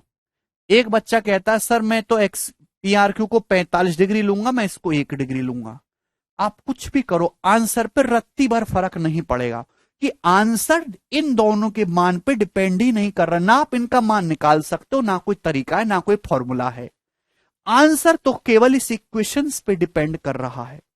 आपने इसको 45 डिग्री मान लिया, इन दोनों का डिफरेंस, सवाल की दी गई कंडीशन गलत नहीं होनी चाहिए, वो कंडीशन सही होनी चाहिए। 45 डिग्री है, आपने 1 डिग्री मान लिया, ये भी 45 डिग्री आ जाएगा, आइसोसेलेस है। एक्सटीरियर 45 है, एक है, ये कितना आ जाएगा? 44 डिग्री। ये 44 तो ये भी 44, आइसोसेलेस ट्राइंगल। ये 44, ये 44 88, तो ये कितना आ जाएगा? 92 डिग्री, 92 डिग्री। करेक्ट है बी ऑप्शन। मुझे लगता है कि आपको मजा आया होगा, धीरे धीरे आप सीखोगे जब मैं इस पे और भी कुछ क्वेश्चंस कराऊंगा। ये बताइए अगला सवाल। मेरे दोस्तों सवाल है आपके सामने 65 नंबर, ये बताइए जिस क्वेश्चन का क्या आंसर है।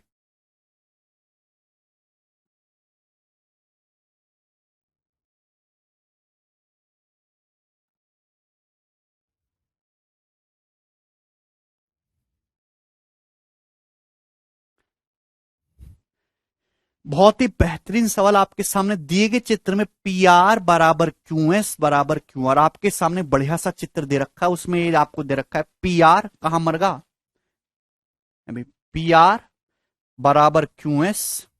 भाई ये पी आर, ये क्यू एस और ये क्यू आर, ये तीनों बराबर हैं। थीटा की वैल्यू आपसे पूछिए, जो बच्चा इस साल को करके बताएगा भगवान उसके घर में नौकरियों की लाइन लगाएगा।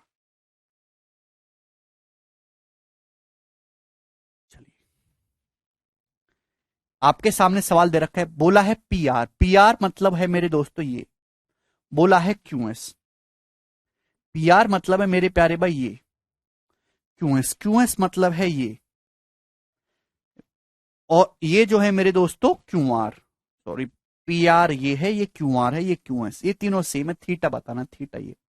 अब कोई फॉर्मूला तो है नहीं भाई, जहां दो दो साइड बराबर दिखे वहां एक्सटीरियर लगाते जाओ। सबसे पहले एक एक बात को समझेंगे, ये पी आर और ये क्यू आर सेम है, ये पी आर और ये क्यू आर सेम है मेरे दोस्तों। अगर ये थीटा है तो ये एंगल कितना आ जाएगा, ये अगर इस छोटे ट्राइंगल को देखेंगे, ट्राइंगल क्यूपीटी को, ये एक्सटीरियर है थीटा, ये 40 डिग्री है, तो ये एंगल कितना आ जाएगा, थीटा माइनस 40 डिग्री का। आप बोलोगे जी सर बिल्कुल सही, थीटा माइनस 40। बच्चों इसमें कोई परेशानी, इसमें कोई परेशानी नहीं। ध्यान से देखेंगे ट्राइंगल पी क्यू आर को, कैसा ट्राइंगल है, आइसोसेलेस है, ये दोनों साइड बराबर है, दोनों एंगल बराबर। भाई अगर ये थीटा माइनस 40 है तो ये भी पूरा एंगल थीटा माइनस 40 होगा, ये भी पूरा एंगल थीटा माइनस 40 होगा। अब ये 40 डिग्री है, तो ये कितना बचा बच्चों, ये कितना बचा, ये एंगल कितने डिग्री का बचा, कोई बताने वाला बचा है इस दुनिया में, ये कितने डिग्री का होगा। भाई अगर ये पूरा थीटा माइनस 40 से 40 से, थीटा माइनस 40 में से 40 घटाएंगे तो थीटा माइनस 80 डिग्री का आ जाएगा। बोलो, थोड़ी बुद्धि लगाओ बेटा, बुद्धि भगवान ने लगाने के लिए दी है। भाई अगर ये थीटा है, ये 40 है, तो ये थीटा माइनस 40 हो जाएगा, आइसोसेलेस ट्राइंगल है। ये थीटा माइनस 40 है तो ये भी पूरा थीटा माइनस 40 होगा, ये 40 डिग्री। तो कितना बचा, थीटा माइनस 40 में से 40 और घटाएंगे, theta minus 80 degree. Same ditto ये आपको यहां करना है, ये थीटा है, ये 50 है, तो ये कितना आ जाएगा, थीटा माइनस 50 डिग्री। आप बोलोगे जी सर बिल्कुल सही। अब ध्यान से देखेंगे सवाल में आपको क्या बोला है। भाई ये वाला जो है, ये जो क्यू एस है और ये जो क्यू आर है सेम है, ये क्यू आर और ये क्यू एस सेम है, दो साइड बराबर है, आइसोसेलेस ट्राइंगल। भाई ये थीटा माइनस 50 है तो ये भी पूरा थीटा माइनस 50 होगा, ये 50 डिग्री, तो ये कितना बचा, थीटा माइनस 50 में से 50 घटाएंगे, थीटा माइनस 100 डिग्री का आएगा। क्लियर है। पी थीटा माइनस 40 कैसे है बेटा ऋतिक, आंखें ना खोल के रखा करो, इलाज करा लो अपना, ठीक है ना। हमारे तो चश्मा लगा हुआ फिर भी दिखता है। ये थीटा है मेरे दोस्तों, ये 40 है तो ये थीटा माइनस 40 नहीं होगा। ये ट्राइंगल पी क्यू टी का एक्सटीरियर नहीं दिख रहा तुझको, एक्सटीरियर, अबे गधे। सवाल समाप्त। क्या इस सवाल में अब कुछ भी बचा है, कुछ भी बचा है। ट्राइंगल क्यू टी आर को देखो, इस ट्राइंगल को क्यू टी आर को, तीनों एंगल पता चल गए। जब तीनों एंगल पता चल गए तो तीनों का सम होना चाहिए 180 degree, theta theta theta, 3 theta, -80 -100 -180 degree बराबर 180 डिग्री। 180 प्लस 180 360, 360 बटे 3 120 डिग्री, तो थीटा 120 डिग्री आएगा और यही आंसर होगा। मुझे लगता है कि यह सवाल अब आपको अच्छी तरीके से समझ में आ गया है। ऐसा अगर और कोई भी सवाल बनाया जाएगा तो आप कर लोगे। अब आगे चलेंगे।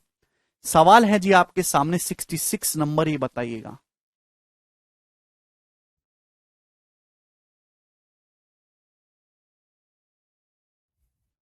बोलो।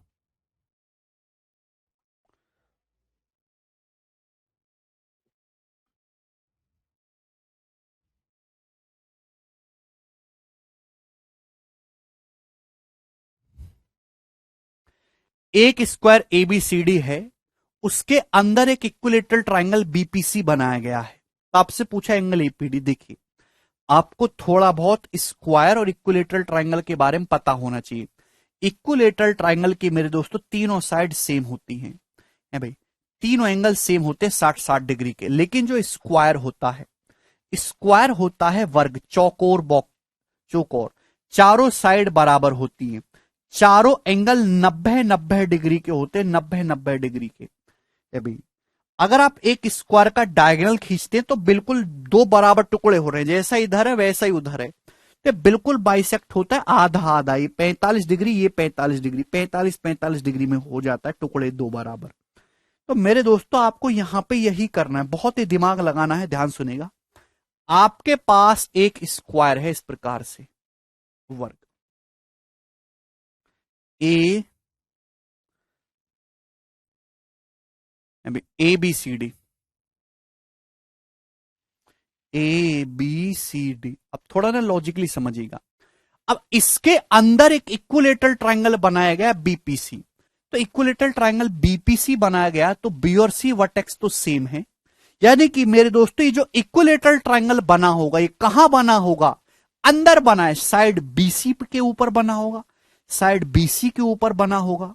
तो इक्वल भाई स्क्वायर की तो चारों साइड सेम होती है, ये एक दो और तीन और चार, चारों साइड सेम है।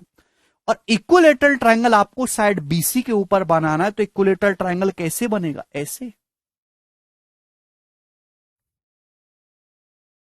ये इक्विलेटरल ट्रायंगल बन जाएगा दोस्त। बोलो यहां तक किसी भी स्टूडेंट को कोई समस्या, मतलब जो स्क्वायर की साइड है वही इक्विलेटरल ट्रायंगल की साइड हो जाएगी।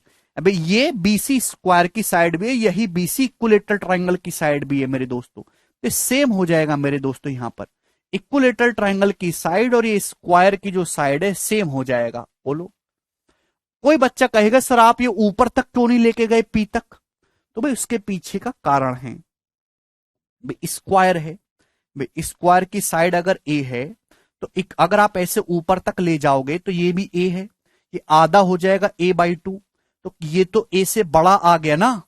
अगर आप ये ए है ये आधा आधा हो जाएगा a/2 पाइथागोरस लगाओगे तो ये तो ए से बड़ा हो जाएगा ना। मुझे ये साइड भी ए ही रखनी है, ये भी ए ही रखनी है, तो ये मतलब दोस्तों ऊपर तक नहीं पहुंचेगा, थोड़ा नीचे ही छूट जाएगा। बात समझ में आ गई कि नहीं, आप बोलोगे जी सर। आपको निकालना है एंगल एपीडी, आपको यहां पे एंगल एपीडी निकालना, एपीडी का मतलब ए से पी को मिलाइएगा और पी से डी को, ये एंगल आपको निकालना है यहां पे। जवाब दो। इक्विलेटरल ट्रायंगल की स्क्वायर की साइड सेम है, तो आप अगर ध्यान से देखेंगे इक्विलेटरल ट्रायंगल का हर एक एंगल 60 डिग्री होता है, ये 60 डिग्री है, ये भी 60 डिग्री है, ये भी 60 डिग्री है। आप बोलोगे जी सर बिल्कुल सही। अब बताओ ये कितना बचा, तो आपका जवाब होगा सर ये 30 डिग्री बचा, क्योंकि पूरा 90 है। अब ध्यान से लॉजिकली समझने वाली बात है कि भाई ये ट्रायंगल तो आइसोसेलेस है, ए बी पी को देखेंगे दोनों साइड सेम है ना, स्क्वायर के और इक्विलेटरल ट्रायंगल के 30 है, तो बाकी दोनों एंगल का सम 150 डिग्री बचा, 150 डिग्री।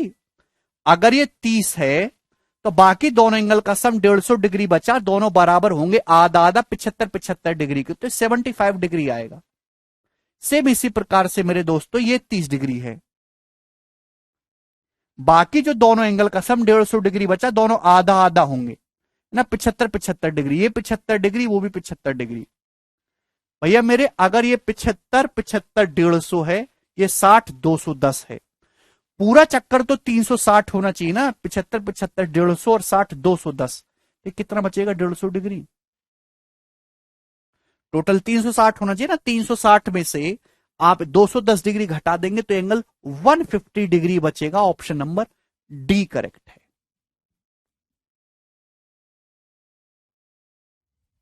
अरे समझ में आ रहा है क्या आप लोगों को कहानी, आगे चलिए दोस्त। एक और बनाइए सेम ऐसा ही 67 number question.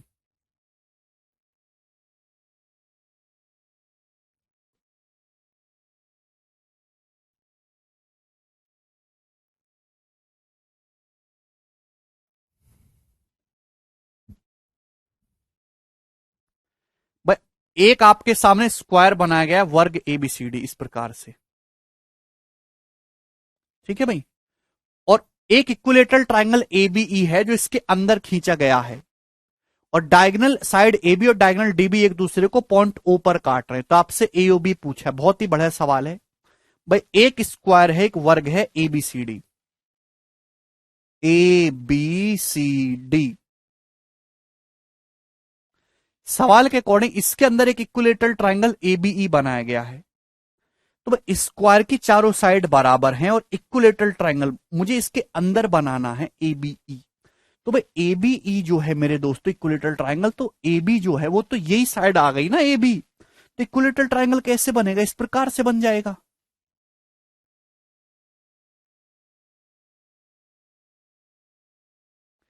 A B E, आप बोलोगे जी सर। अब दोस्तों ये दोनों तो सेम हो गया है ना, क्योंकि जो स्क्वायर की साइड है वो इक्विलेटरल ट्राइंगल की साइड है। अब साइड ए बी और डायगोनल डी बी एक दूसरे को ओ पे काटते हैं, तो ये साइड ए बी है और ये डायगोनल डी बी है, एक दूसरे को काट रहे हैं यहां पे पॉइंट ओ पर। तो आपसे पूछा एंगल एओबी, ये वाला एंगल कितने डिग्री का होगा? ये वाला एंगल जवाब दो। तो मेरे दोस्तों आप कहोगे कि इक्विलेटरल ट्राइंगल है तो ये 60 डिग्री का होगा, 60 डिग्री का। भाई चूंकि ये वाला एंगल आपको निकालना, 2-3 बार ये सवाल पेपर में आया एज इट इज। ये स्क्वायर का डायगोनल है बीडी। अगर ये स्क्वायर का डायगोनल तो बाइसेक्ट करता है आधा आधा, 90 का आधा 45 डिग्री, ये 45 ये 45, ये 45 डिग्री ये 45 डिग्री, ये 45 है 60 105, तो एंगल कितना आ जाएगा? 75 डिग्री आ जाएगा कि नहीं? 60 45 105, तो कितना आ जाएगा? 75 डिग्री। ऑप्शन नंबर सी। तीनों एंगल का सम 180 डिग्री होना चाहिए। डायगोनल बीडी है ना स्क्वायर का, तो बाइसेक्ट करेगा हाफ हाफ। बहुत ही बढ़िया सवाल था, एक शानदार सवाल था। आगे चलेंगे, एक और सवाल करेंगे दोस्तों ऐसा ही। 68 नंबर, ये बताइएगा जल्दी से।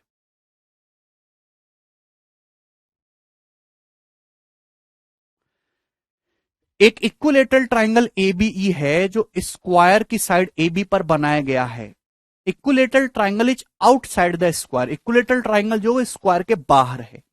और लाइन डीई जो है और डायगोनल एसी जो है वो एक दूसरे को पॉइंट ओ पर काट रहे हैं। तो आपसे पूछा एंगल सीओडी कितना होगा? जवाब दीजिएगा मेरे दोस्तों। देखिए बहुत ही बढ़िया सवाल है, कोई भी दिक्कत वाली बात नहीं है। आपके पास मेरे दोस्तों इस प्रकार से है,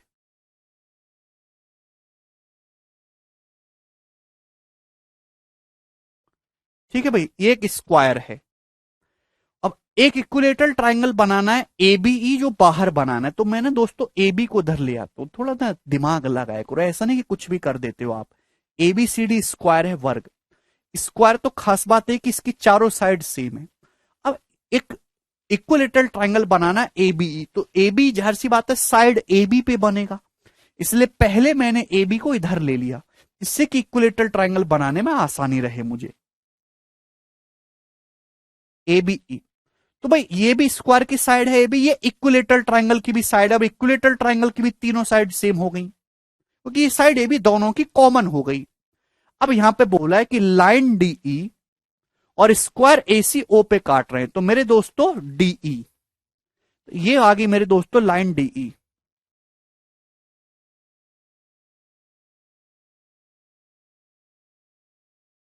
ये लाइन डीई हो गया।